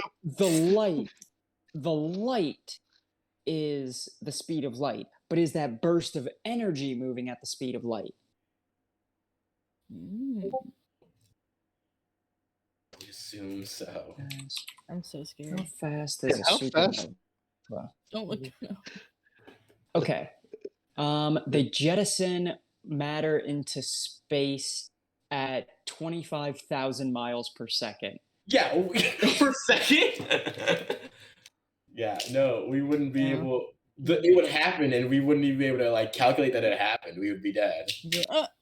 70,000 meters per second, 23% the speed of light. How fast do ships travel? Well, look, if we These did should it travel steadily, at like least we 60 wouldn't feet feel like it. per second. They do not travel fast. That's also how many would have- times? 1.5 million miles an hour. Yeah, no. Roughly 500,000 meters per second. Yeah, no. It would like consume the entire wild space system in that second.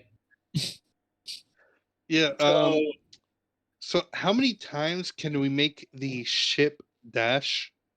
Jack, we can't outrun it. It's not gonna do it. It's not. Yeah, no, you're not gonna outrun. I'm gonna. Can't outrun this. No. This is a mute point. So our choice is we have two choices. We can kill the prince and just kind of let them devolve into a power vacuum and then like I don't know, blow it up after that. Or we can just like go ahead and like seats and whatnot. Honestly, I think the easier option is gonna be to just kill the prince. Yeah.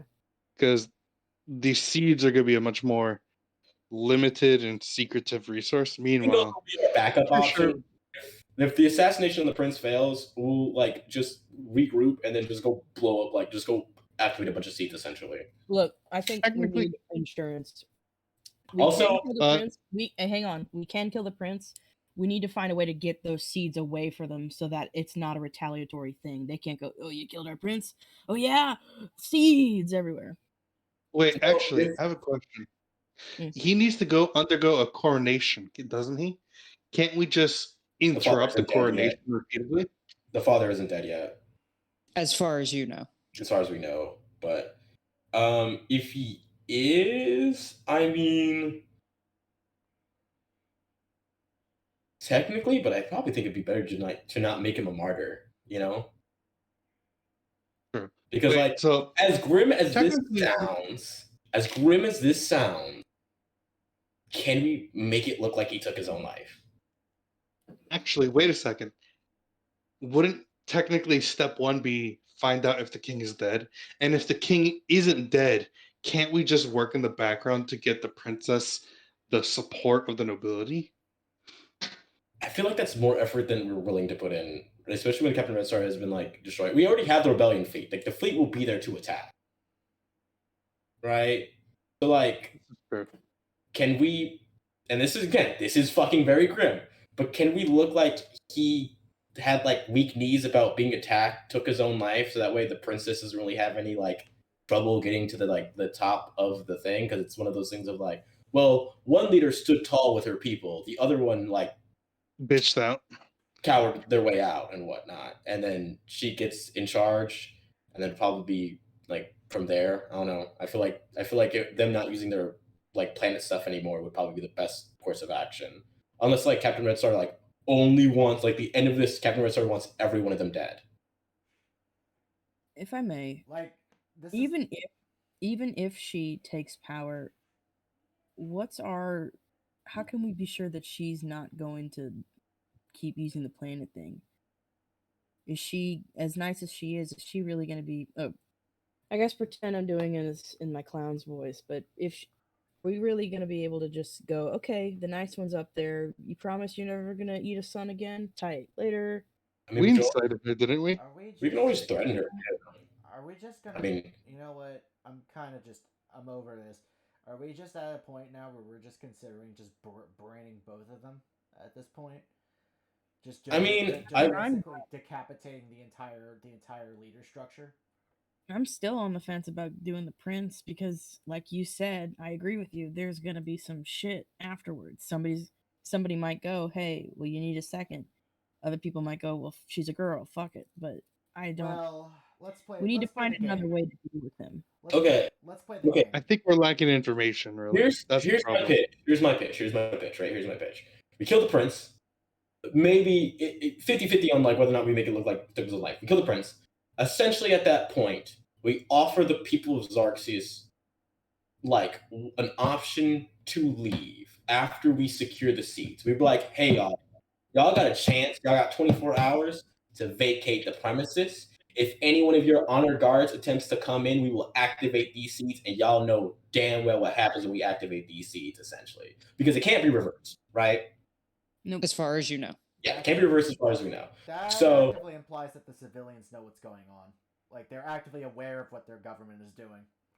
if they Yeah. are, look, and if they aren't aware, they now know that their government has been murdering other planets like to go. So the Now government they has condemned an government entire has. planet of people to die if they can't get a ride out. I mean, Yeah. that just sucks. I actually think right now is not the time to make a plan Yeah. because we need more information. Like we need somebody. We need to have an idea of at least what information we're going to be looking for, because once we get on the Citadel, mind you, when we're on the Citadel, the fight will be starting. Time is of the essence. We need to have. That's true, but yeah, I think we need to put a pin in everything tonight because there's too many options. Yeah, we need to find out if the king is dead. Let's just figure out what is our end goal. Our end goal right now. What is our end goal? End goal is Princess in power. Okay. I mean, Max, I mean like more in like the sense of like the Citadel. Like, what is our end goal? How do we want to, when we leave the Citadel, do we want to leave it where it is in political chaotic power, like chaos, or destroyed? Even if we make up an end goal right now, information might change our end goal. Like we might find out that she's an idiot and that she shouldn't be in the Citadel, or we might find out that, you know, we might say, hey, let's get rid of the whole Citadel, and then we find out it's not the Citadel, it's really just the nobles. Well, we need to have a plan that we present to the rebellion. We need to have a concrete idea. Yeah. So really what this boils down to at this point is that we need to infiltrate the Citadel. That's what it's boiling down to right now. We need to infiltrate the Citadel, right? But we need to tell the rebellion what is our plan for dealing with the Citadel. Like, when do they stop fighting? Because, mind you, we will still have the people who did the rebellion fighting and probably dying. So we need to make sure that what we're doing is of the time of the essence. Did we, before we started this discussion, was it in character laid out that we were like going into a room to then come out and say, here's what we're going to do? We're on our way to pick up the ring. I told Captain Red Star that we were going to, I asked her, Captain Red Star, what does she want? She said, I want the Citadel destroyed, but I'm going to leave up the planning up to you guys. She's like, I would like the Citadel to be destroyed, but I'm leaving the plan up to you guys. And then we told the rebellion that we would get back to them about what our plan was, because they all want to be feeling safe that what's about to go down is an actual logical plan and probably not them setting their men and women to die. Right, then I think we shouldn't make a decision now, and we should get more information by somehow infiltrating, or at the very least finding out as much as we can about the Citadel. Right. When we arrive, the fight starts. Once we get to the Citadel, that is it. We cannot, when we arrive at the Citadel, we don't have time to scout out right there and then. Okay, then we look for an astral elf and ask them anything we can. So plan A is what I have. This is what I have right now. Plan A is we push to get the princess into power.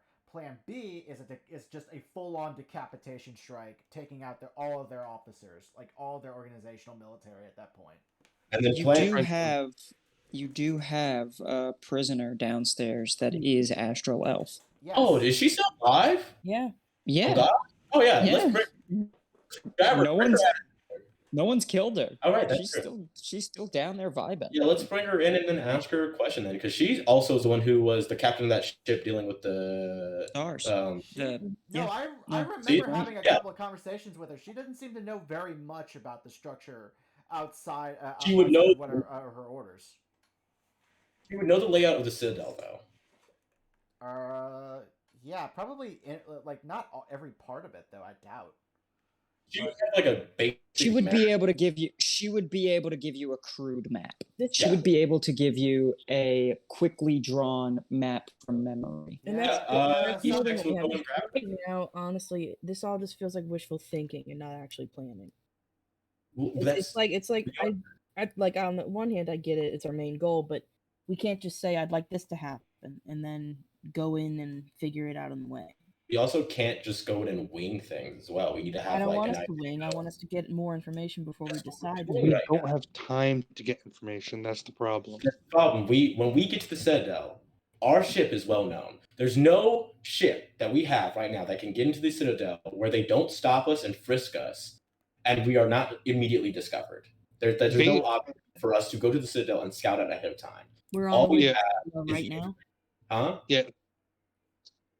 Olivia, are we on the way to the Citadel right now? No, we're on the No. way. No, to you were on the way to the ring.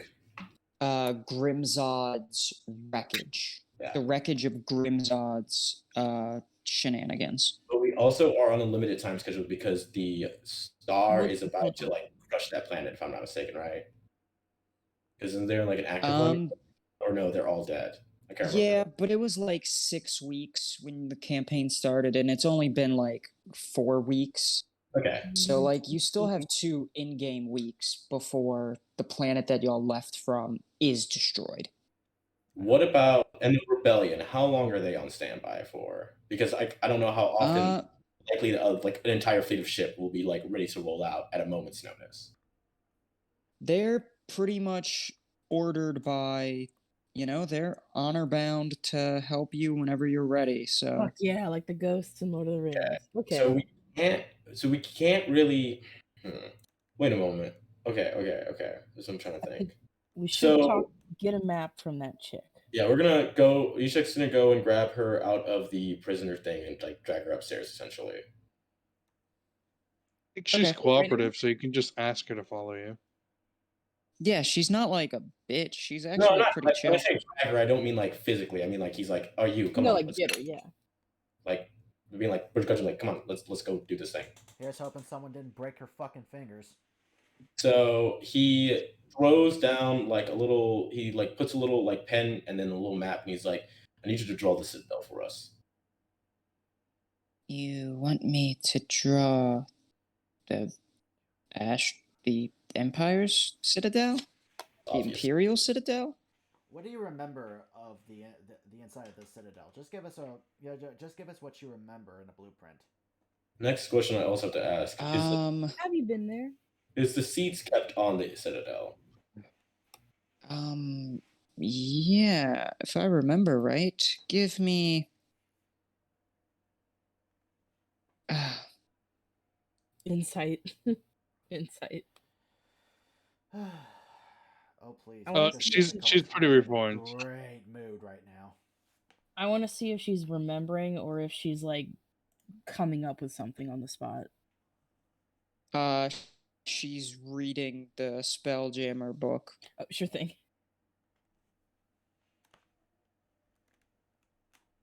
No, they're not grown on the Citadel. They're grown on the planet and then harvested from Zerendar, manipulated, and then taken to a planet. Okay, so that is completely out of the question. That we can't do that then.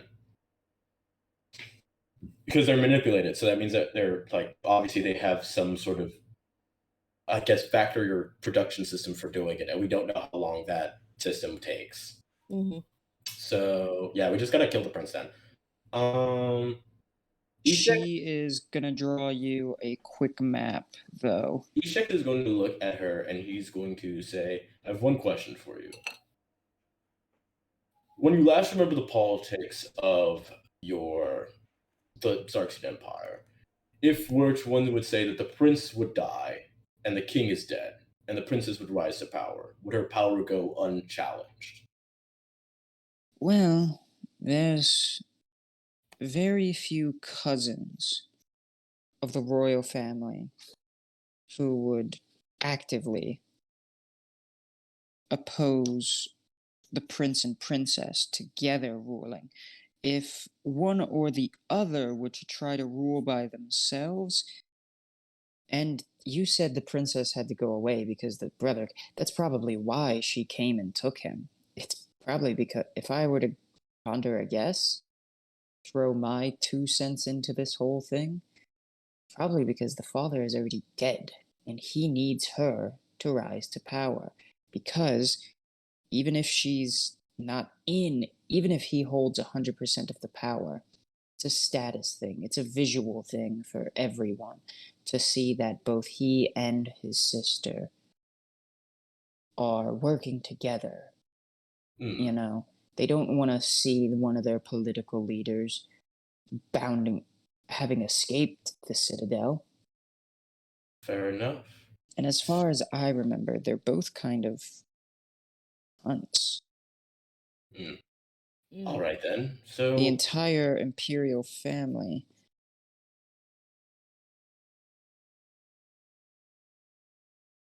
in this case, our choices, we no longer can just as soon as she draws a crude map, Eshex pretty much is going to bring me back to the cell and kind of like look down and kind of as he's like walking, like before she leaves, like, is there any other?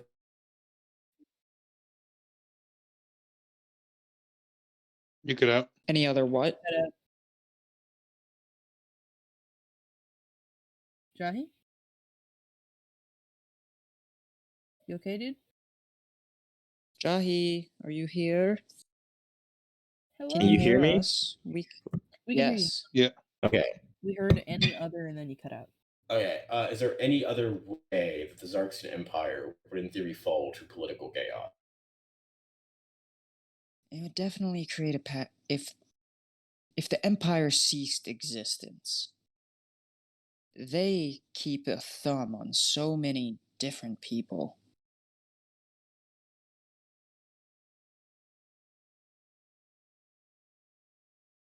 That those people without a thumb on them would probably God knows what.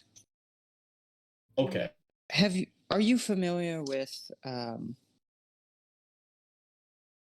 the space mob by chance? I definitely have done a couple jobs for them here and there.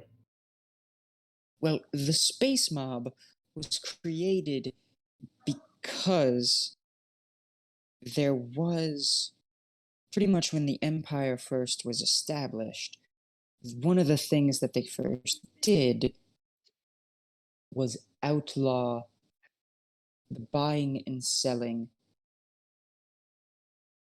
of space drugs. Mm. The space mob was created as a way to secretly buy and sell space drugs within empire controlled wild space systems. Okay.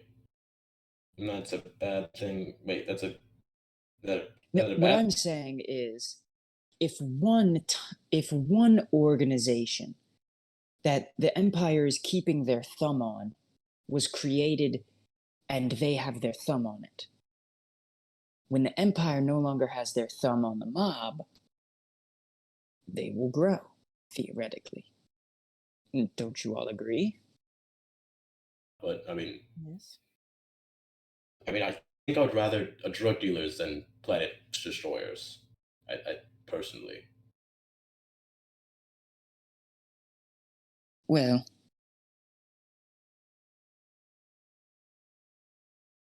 Did you say anything? she just kind of goes, well, you make a good point, but what I'm saying is those are the people who the empire knew about and kept their thumb on. There are several people who do much worse things in the shadows because of the empire's existence. And once the empire no longer exists, they'll have free reign to do those things out in the open. So if you're going to destroy the empire, my vote is that you replace it with something that can keep a thumb.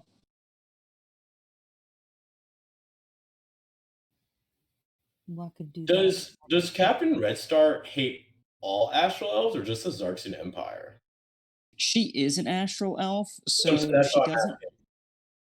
She does not hate all astral elves, just the empire. Oh, word on God?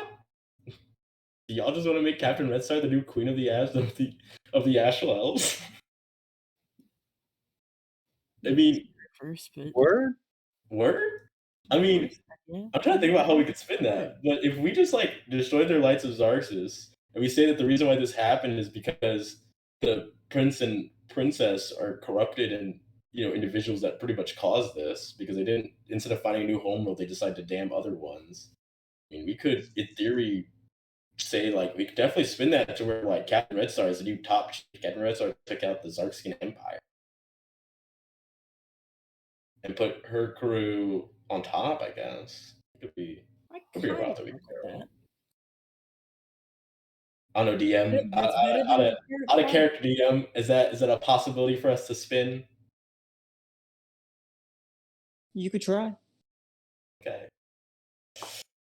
So I mean, by that regards, I mean, then that boils down to our job being murdering the entire royal family and then blowing up the not blowing up, but like essentially.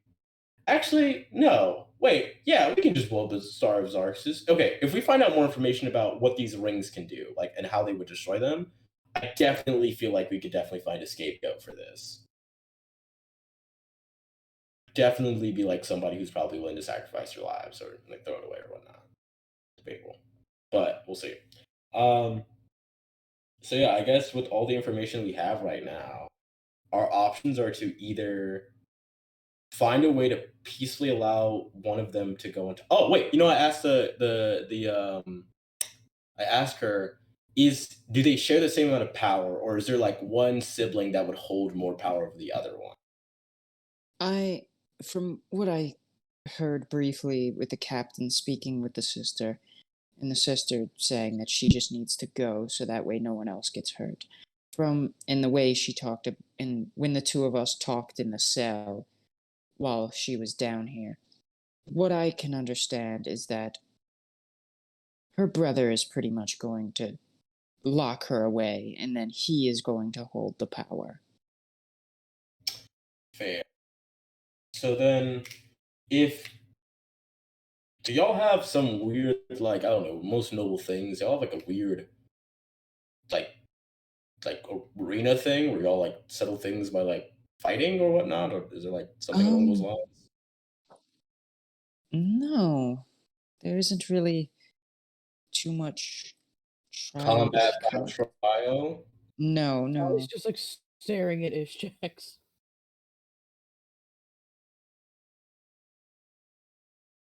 But then how do the two leaders disagree on things? Like, how do they settle out who is right and who is wrong in that sense? They talk. Well, Well, talking can only do so much. What gives them the power over the other one? Fighting can only do so much. They are kings and queens. They have ultimate power. I'm sure if they disagree, they just put up with it for the sake of everyone else. Yeah, but there has to be something in the system that allows one to hold the power over the other one for a moment, at least, on a decision. I don't Or believe else they're just an internal stalemate. So is there something along those lines in their system? well, I would want them allowed. I've never heard of a trial by combat, but it wouldn't be out of the ordinary. I mean, I guess it's I do remember when I was young, I wanted to be a lawyer before I became a Star Moth captain, and I You mean the did Planet read. Destroyer? Beg your pardon? Planet Destroyer. You mean Planet Destroyer? That's what you mean to say. Yes, before I became a Nazi. Yes. There you go. Is that what you want me to say? Do you want me My to part admit that I'm a terrible person because I've already admitted that several times to you? I know. Anyway,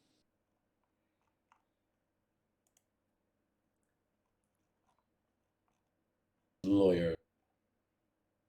I did read a law once, old archaic law, that comes from Toriel, that comes from Faerun-based elves, and on Toriel, Faerun-based elves actually do participate in trial by combat. And theoretically, if all elves come from the same elf progenitor from the Feywilds, and you could, in theory, request trial by combat, and by Astral Elf law books, I don't think they can say no. Which So means, I assume that they can. if let's say theoretically, for the sake of debate, For the sake of debate. the Emperor is dead, and Prince Zelith wants to take the throne and is going through the coronation process with Princess Zadali. You can interrupt it, and you could have Princess Zadali challenge Zelith to trial by combat, and then you four and then she can call upon you four as her champions. Okay. And that point, Theoretically. This she is would all have. wildly theoretically. And You four would fight the Emperor, and if you win, she becomes the Empress. Well, wait, no. We know the prince is a sleazebag coward. Would he not pick the strongest warrior that y'all have to represent as his champion in theory? That is a good question. Well, maybe. Who is the strongest astral elf warrior that you have there? Oh god, I don't think he would call upon an astral elf. I think he would probably call on something much worse. Who the fuck would he call it that's much worse out there? A drow. I don't know. There has to be something. There's not some big royal guard that protects the family or something along those lines, some like bloodlines and shit like that. Will I fight the physician? Hmm.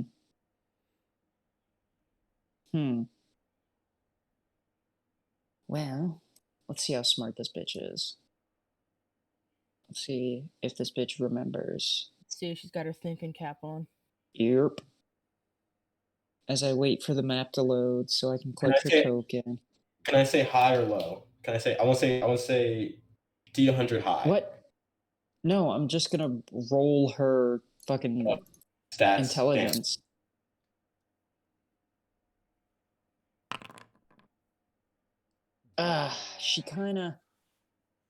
She mulls it over and she just goes, fuck, he's the emperor.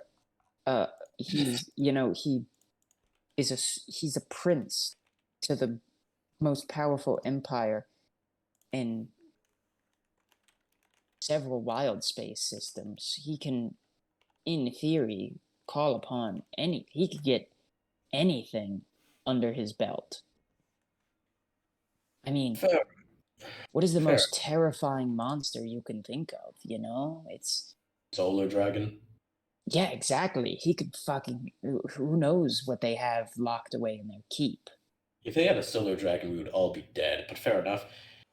That was of usefulness, at least. So, our new plan, I guess, and he's going to bring her back down to the brig, and he's going to kind of thank her, and he's going to just toss her another extra nice piece of ration, essentially. Just be like, eventually we'll let you go once this thing all blows over. I don't know how much of an empire you'll be returning to, but, you can hope. Well, I look forward to my freedom, eventually. Yeah. He walks back over to the group and he goes, now, the most terrifying thing I could think of is exactly like you said, a solar dragon. But just shy of an ancient solar dragon, I can think of, well, like a cosmic horror. I feel like that is definitely terrifying. That doesn't really help me figure out what he could call upon, but fair enough. Cosmic horrors are terrifying. Or a lunar dragon. Though that's something else he might have in his keep. Does he have that in his keep, though? That's what I don't know. I don't know what he has in his keep. My thought process, if he had something that strong, they wouldn't really be losing to us consistently. Well, to be fair, we're just fighting foot soldiers at this point, Chief. Yeah, that's what I'm saying. If we're fighting foot soldiers, and he wanted to show demonstration of power, I feel like homie would have brought the dragon with him to the arena. You know what I mean?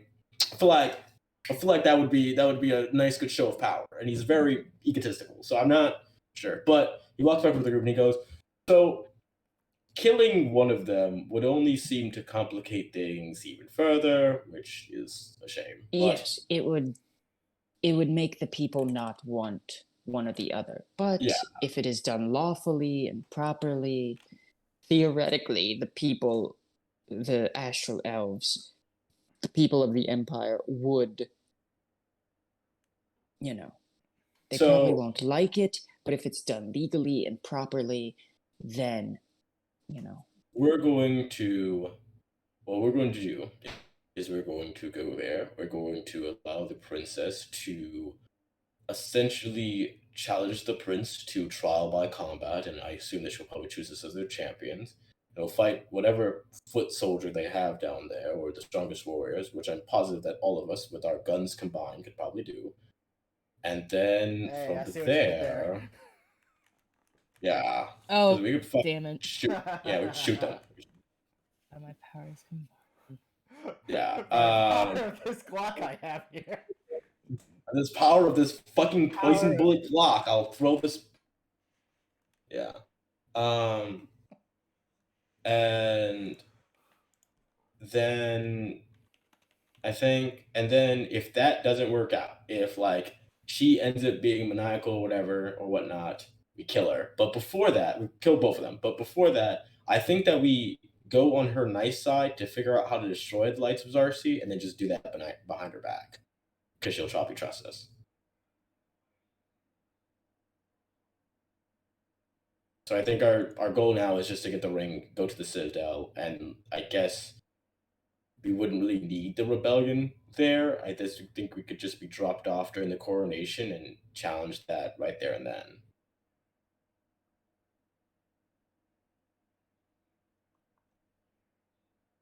Or we could have the fleet there as like a show of power as well. Mm-hmm. The problem is if they have a bigger fleet, that show of power isn't Yeah. going to mean very much. Then again, let's consider for a moment that they might be pretty spread out if they're trying to collect power from other spaces. That's what I'm thinking. I think with the fleet there, they wouldn't really want to risk combat. We're like, we're not going to engage unless if you take the trial by combat terms. Do that. We fight whatever the fuck they throw at us, which it probably won't be that strong. And then, I mean, it probably will, but we'll probably be able to handle it. And then from there, we figure out if there's a way to destroy the lights of Xarxes, because that's what the princess promised us. We do it, and then end of the day. And then what do we do with the princess exactly? I mean, we leave her to manage. We leave her and the prince to manage their both ruined empire to start anew somewhere else. I'm sure she'll be very happy to do that. She probably won't, but then again, we're At trying to stop present, them. We're trying to stop them from destroying planets, so we could care less what she wants. I think we should care more because she's going to be the leader of whatever's left of people who destroy planets, and they might not take kindly to us doing this. They don't have any of the other prior tools. They'll be severely weakened by this. Wonderful. Tumors can grow back.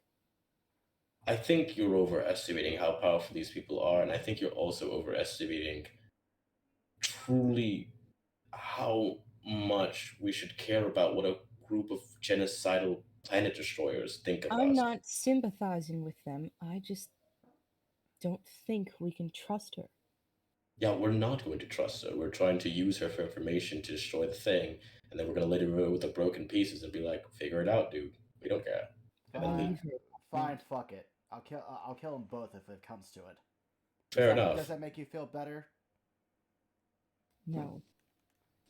Well, at this point, we're basically cherry picking the worst of two options here. So how about we just leave it for now and come back to it when we formulate something a little more substantial? Because quite honestly, I'm getting exhausted of talking around the loophole here. The loophole. I'm laying down what the plan is. The plan at this point is best case Your scenario. plan. They both We alive. haven't decided. We are talking. I'm saying the best case scenario, the only logical option that appeases all of what we want, is that the prince and princess remain alive, the light of Xarxes is destroyed, and then we leave them with the rest of the pieces that are left there, and we go about our day. They don't have the means to destroy planets anymore. They don't have their quite strong empire to retaliate against us quite like they could before, and we don't have to unnecessarily kill anybody. I feel like that appeases every single parameter that we needed here. I want to stop talking about this. All right. I don't understand why you all don't want to go in here with a logical plan, but fair enough. Let's go get this ring, figure it out then, and hopefully,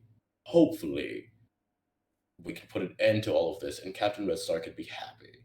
I'll go report to what we found out. Happy. All right, buddy. Hear me out. We get it. This is probably the best plan that we could come up with, but we still there is still information that we are missing at this time that isn't complete. We both know this, And correct? yes, and the likelihood of us getting that information between now and when we actually have to do this plan is very little. I'm How do you know saying that? this because after we get this ring, what else can we do to get more information? Please answer that for me. What else can we do to get more information? We'll have to infiltrate. We cannot infiltrate the Doom space without them seeing us and Then probably attacking us. we don't Oh. all go. We have to go by ship. Yes, we do. But do we have to bring everyone in at once? So you were informed by the prisoner when she hands you the map, the crudely drawn map on what is equivocally a bar napkin. She did her best, okay? She informs you that it's only 1 day's travel from the edge of space to the Citadel.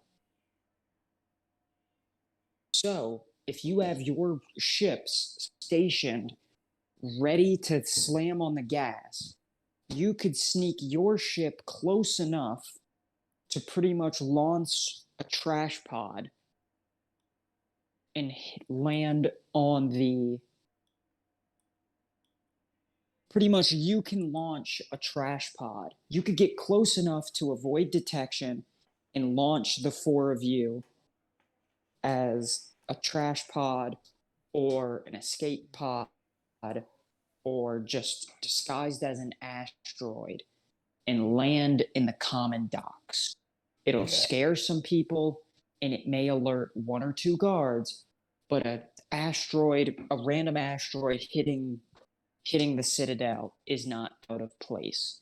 That potentially could get the four of you there without alerting anyone. Okay.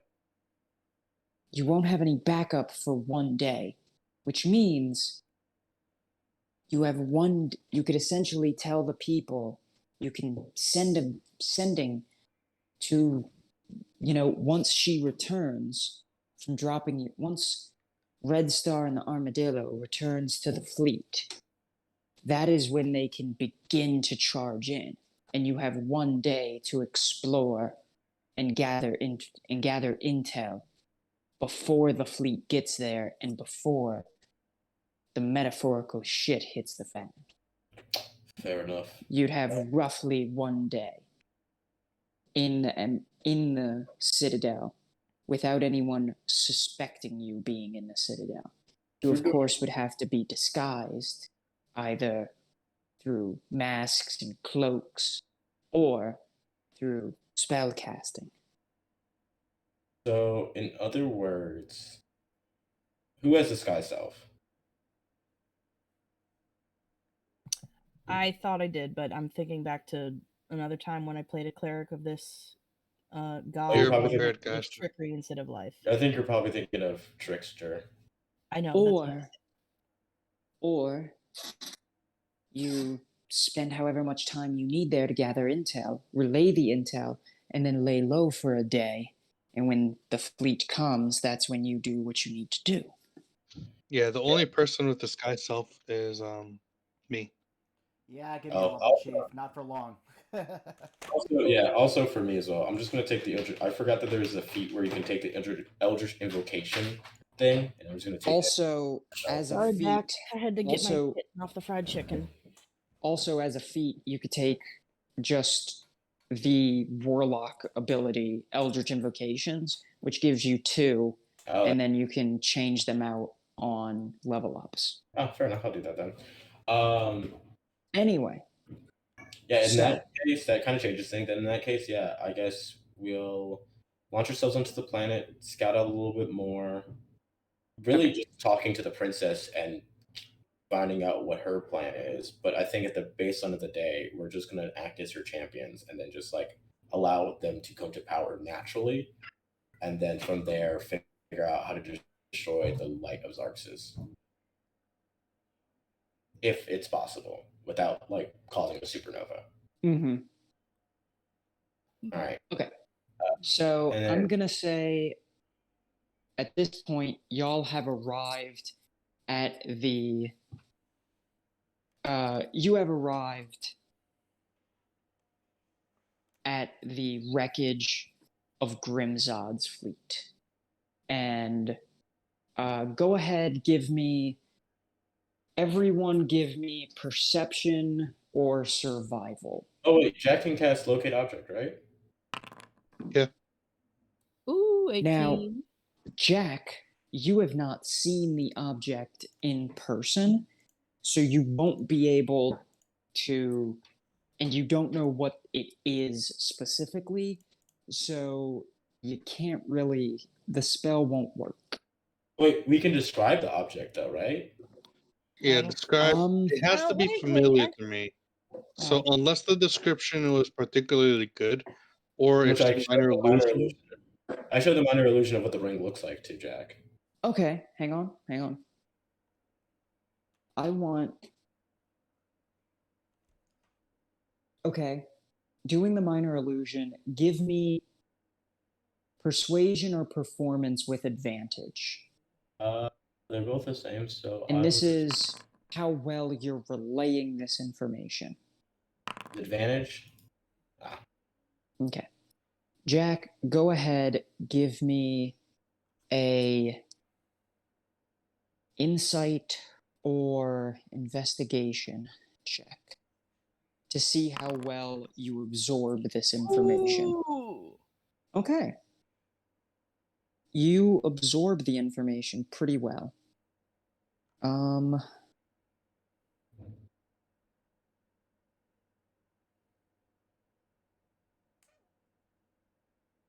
I will say, yeah, I'll say the spell works.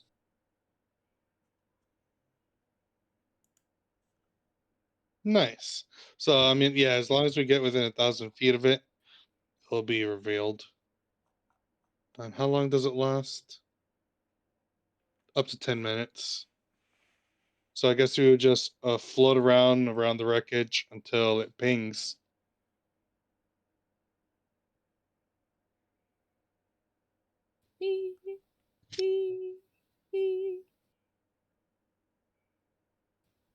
How fucked would it be to come across like an actual submarine floating around in the astral sea? Do we just get to make a yellow submarine joke at that point? God damn it, Gabe, you beat me to it. I stole the words. I was out of gonna your say. mouth. Yes, I know. I was about. Baby bird. I was about to say, and it's yellow, and there's 4 Brits in it. Anyway, eventually, yeah, I still want a group perception check, please. I've spat mine up. 11, got an 18, got a 16, and Right. a 19. Okay.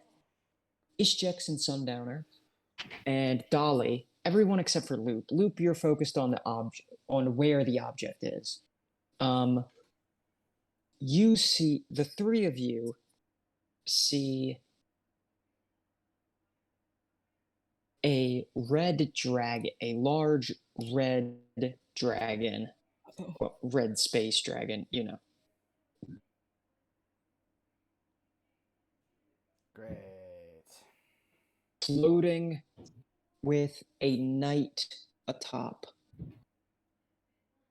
Like And riding him? Jack, Loop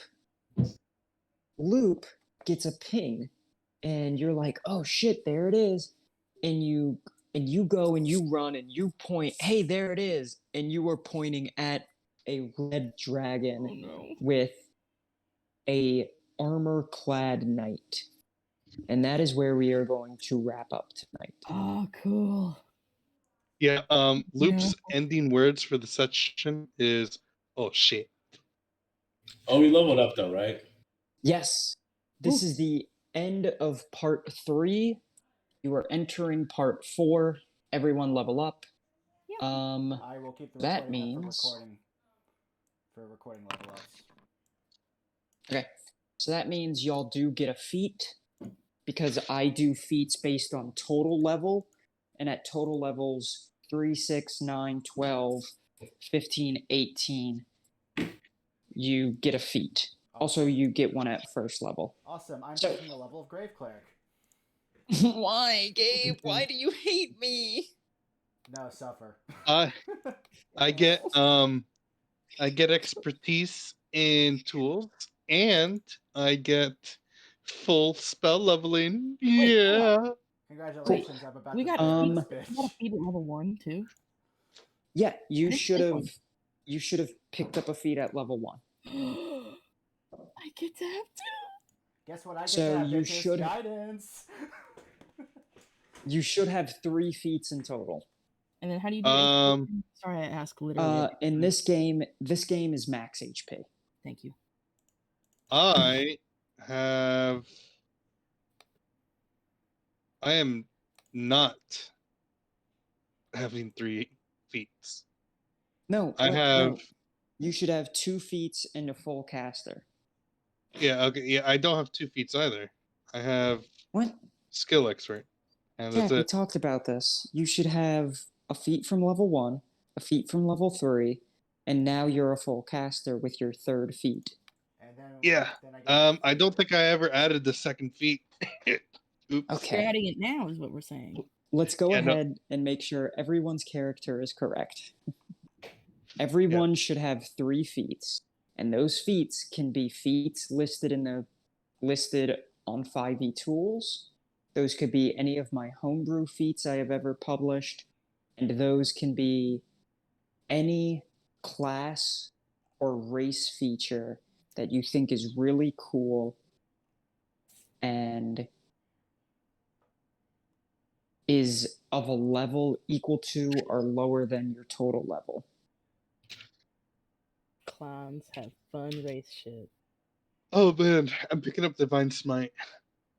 I'm picking up Grow. No, I'm not. I'm not gonna pick up Divine Smite. Screw that shit. Jack, as a full caster, once you get higher level spells, it has to be from the wizard list, and it has to be evocation. Let's see. You're a fucking artificer. What do I guess I'm gonna say evocation.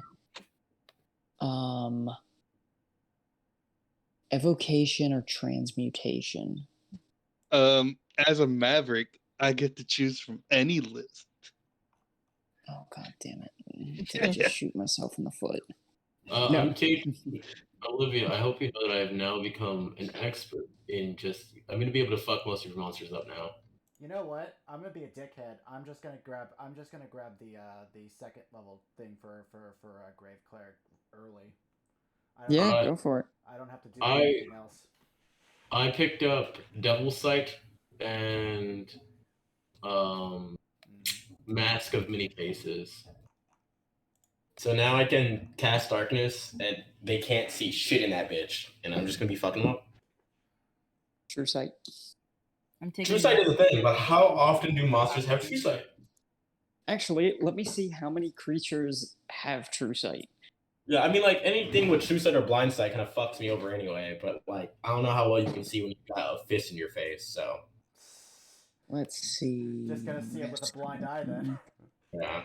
We're gonna scroll down to. Okay, also, Olivia, a question. So, Shadow Step, it says I gain the ability to step from one shadow as a bonus action, and it says I have advantage in the first melee attack I make before the end of the turn. Can that just apply to both melee attacks? Like, why is it just one? Because they know your location after, because you stab somebody and then they go, "Oof, ow, I've been stabbed," and they see you stabbing them. Okay, fair enough, I guess. What do you mean, fair enough? Listen, all I'm gonna say is that investigative rogues should just get that shit every turn. You know what I mean? Because they study them very well. I'm joking now. I'm messing. Okay. So. But What do y'all think is a feat or feature that would benefit Loop? 189 creatures have true sight, and the lowest CR is 1/8. Who the fuck? Who has True Sight? Hold up, I didn't look at them. Who has fucking True Sight at 1/8? I want to know who. Does that mean? Mono drones. Oh. Mono Does that mean drones. does that mean they can also see through darkness, right? Because it's magical darkness, right? Yes. True Sight allows you to see through magical darkness. Mm-hmm. If you have blind or tremor sight, I can make you smoke grenades. No, I don't have that. I can just see through magical darkness. Yeah. Okay. Oh, actually, fuck Devil's Sight. I'm gonna get Misty Visions, which allows me to cast Silent Image as well. Why? Yeah, but that uses your action. Hey, quick question. It's what school of magic is our is disguise self? It's illusion, right? Yes.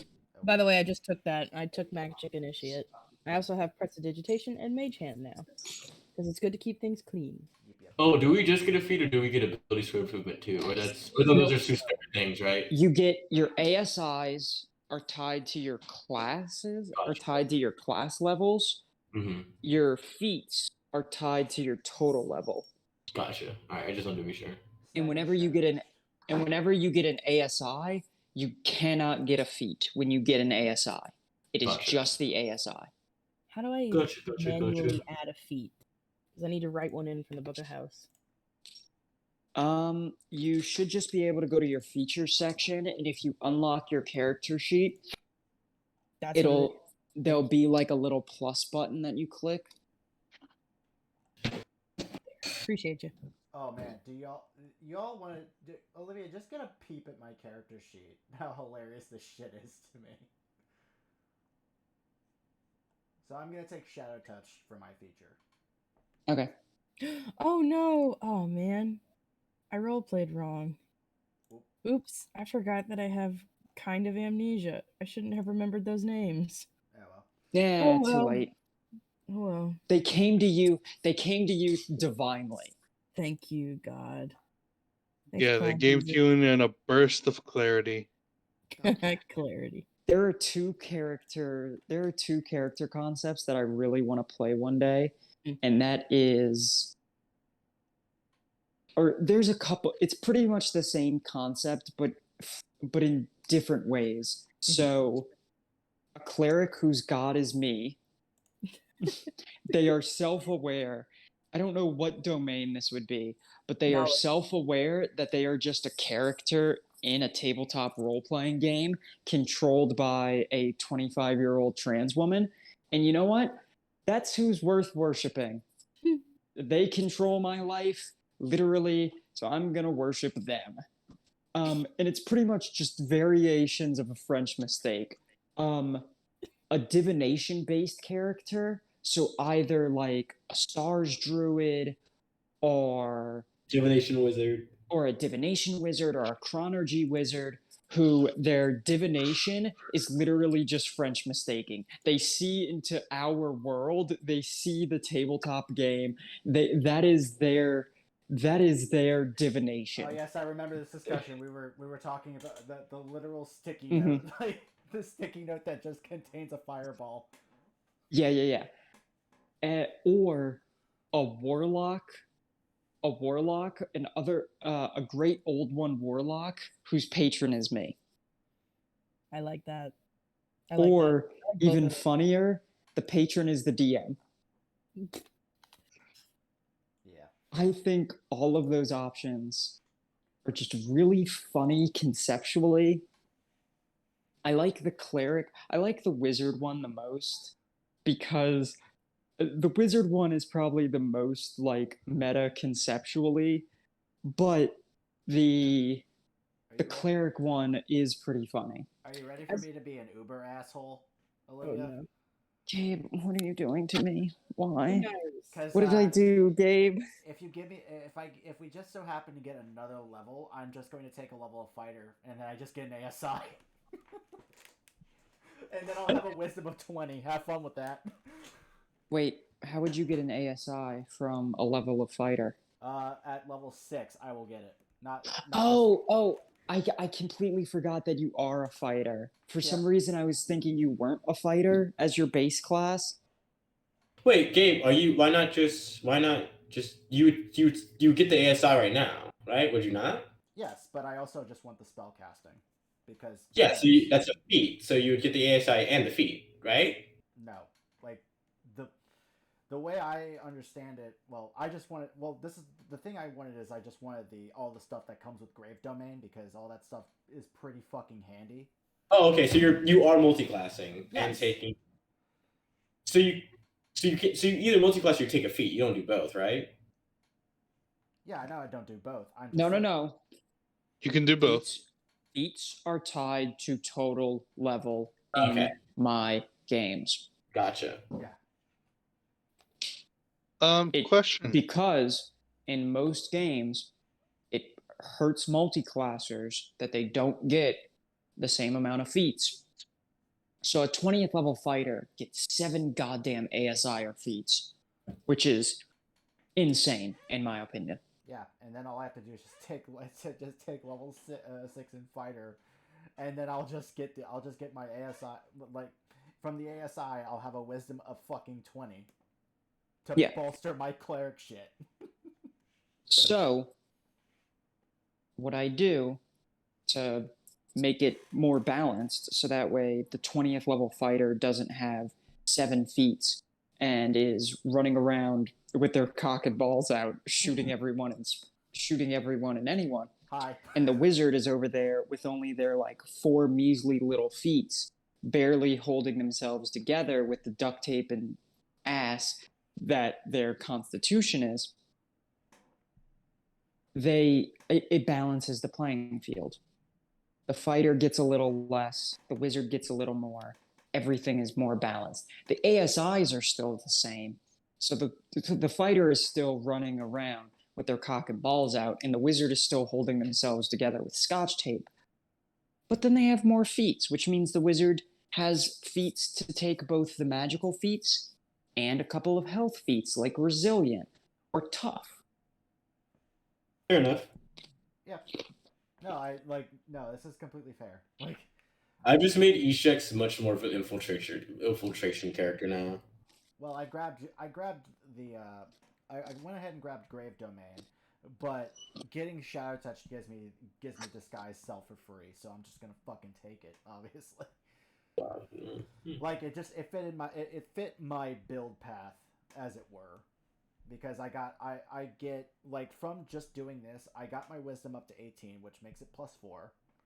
I got spells finally, even though it's like first level stuff. Like Grave Domain allows me to get people back up at maximum. Like I can heal you for 8 hit, but I can heal you for a guaranteed 12 hit points. I feel like, don't you get Disguise Self from your Rakdos background? No, I'm not using Rakdos background. I'm a drifter. Remember, I left. Oh. I'm not with the Rakdos unless you wanted. Okay. You wanted to add that, but like. No. I thought you did. I thought you chose the Rakdos background. No, that's on me. I went drifter because the sense there was like I saw that there was like a feature I could. It gave me another feature to grab. Okay. Yeah. It made sense at the time. What do we really need in the party? We got pretty much everything. A ride. I can't believe I double as the tank and the stealthy boy. Yeah, like I'm trying to decide what feat or feature to take, and I don't know. I also just get invisibility from Shadow Touch, so I can also just be a stealthy fuck too. Mm. Me and my scale mail. Yeah, you're also gonna have to probably drop that scale mail when we go there. Mm-hmm. Is it scale mail? Yeah. Like my at least for some elven armor. Because we're gonna try to be sneaky. You can't have the every 5 seconds. I'm wearing chainmail, guys. Like. Oh God, you're also debatable. We might need to get rid of the armor. Who knows? I can shadow their armor. I can also like at any point, like if I need another feat, because I can also just snag. I'll probably just snag fucking monk stuff at some point, because at this point my AC as a monk would actually be higher, like the unarmored stuff ability from monks. Yet again, you do not need a feat to take unarmored defense. That is just something you have to trade an armor proficiency for. So you could just trade any of your armor proficiencies, and then just your and then your AC becomes 10 plus dexterity plus constitution or one of your soft stats. Oh, I'm fucking giving up median armor proficiency.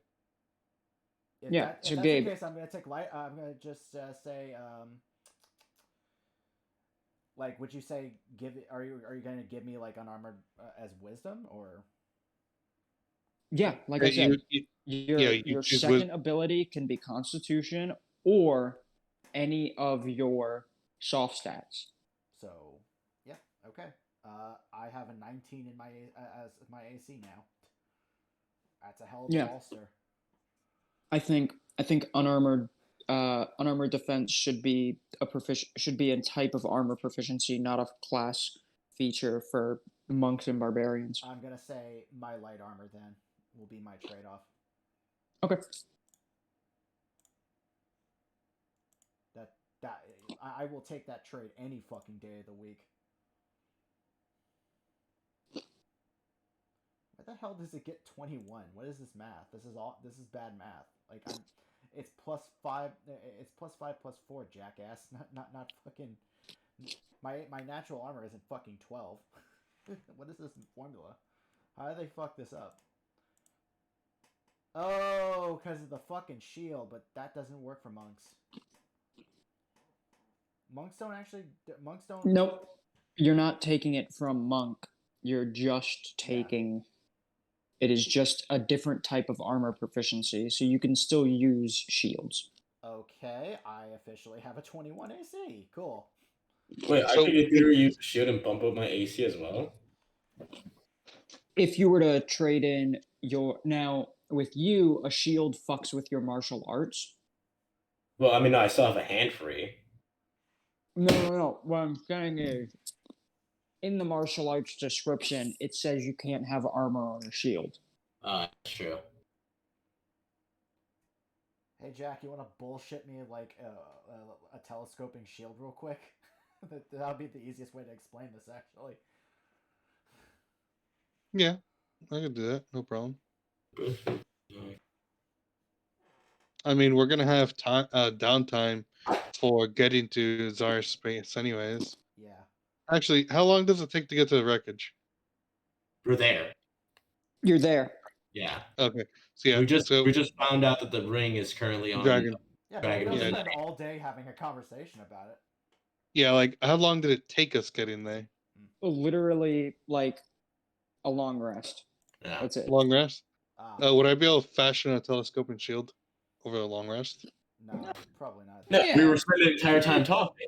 We were figuring out. You pretty much spent the entire time talking or sleeping. I don't sleep. Or working. Well, By working, I not mean like doing your ship chores. Okay. So, yeah. Gabe, So- not Gabe. Sorry, Jack. Y'all all have very basic 4-letter names. I already Yeah, gave so- you enough downtime. Okay, buddy? The downtime that you receive is going to be far and few in between. no, Mr. I can't sleep and have 12 grenades. excuse you. I have 15 grenades. Yeah, get it right. Yeah, I guess I have 40. I have 50 bullets now. Anyway. wait, why didn't Yeah. Jack load your guns with the artificial infusion that just makes it where you don't need to reload? Well, I never have to reload anyway getting because shot? of gunner. I ignore No, the but reload like, of them. as in, like, if you run out of You don't bullets. have to worry. Yeah, it's an infusion. It would use up one of my infusions. Oh, okay. Yeah, there's a shtick to that, unfortunately. Yeah. Plus, Actually, wait. Let me see how many infusions I have. I'm not really in danger of running out. I actually I have 3 infusions. I'm only using 2 of them. So technically, I could give you a repeating shot. I wouldn't worry about it because it hasn't come up as an issue yet. Like, yeah, you have so many bullets. I literally pack bullets like while I'm not doing anything because what the hell else would I fucking do? Talk to people. It's my downtime. Like, Like I could have a conversation while packing bullets. Like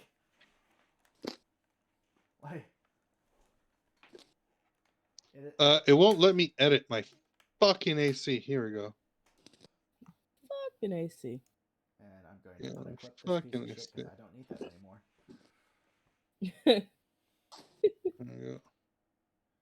I do like how we were just casually just talking, like, yeah, we might just need to blow up this planet. We need to just we need to, our captain was like, hey, get rid of the Darkseid Empire. Like, all right, how can we politically destroy them? I just literally just dropped the chainmail to the floor. It's just like, what? I'm taking my weighted armor off, and you just see me fucking just do acrobatic bullshit. Just John Woo bullshit for like half an hour.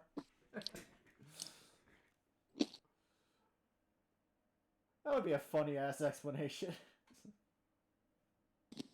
All right.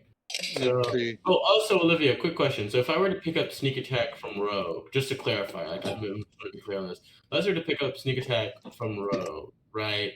It would just remain at that amount of dice for that level that I picked up at, right?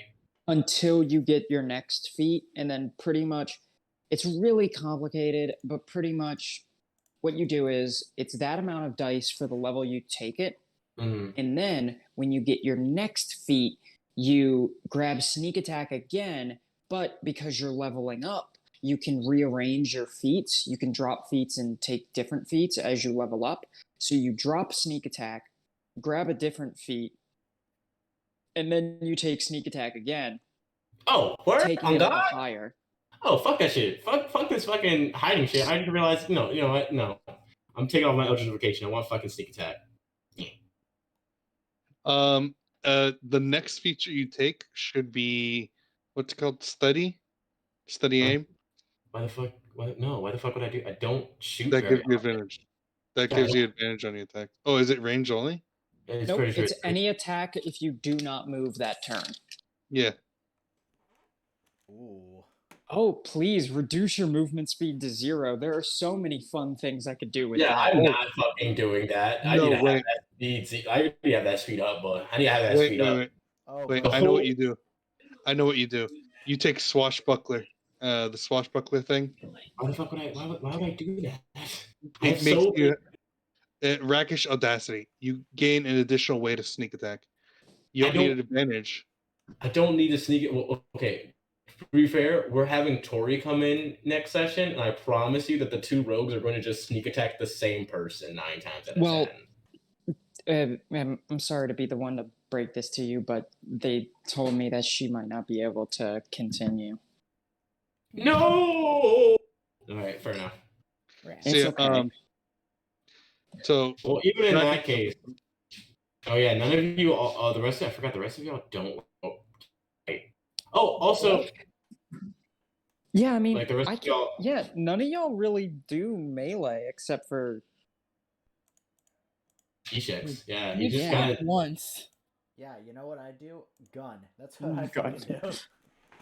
Yeah, I'm just saying that, like, out of all 4 of us, Eshex is pretty much the only one who's like right next to the enemy willingly. I'm just waiting for them to add black powder to Valheim, so that way.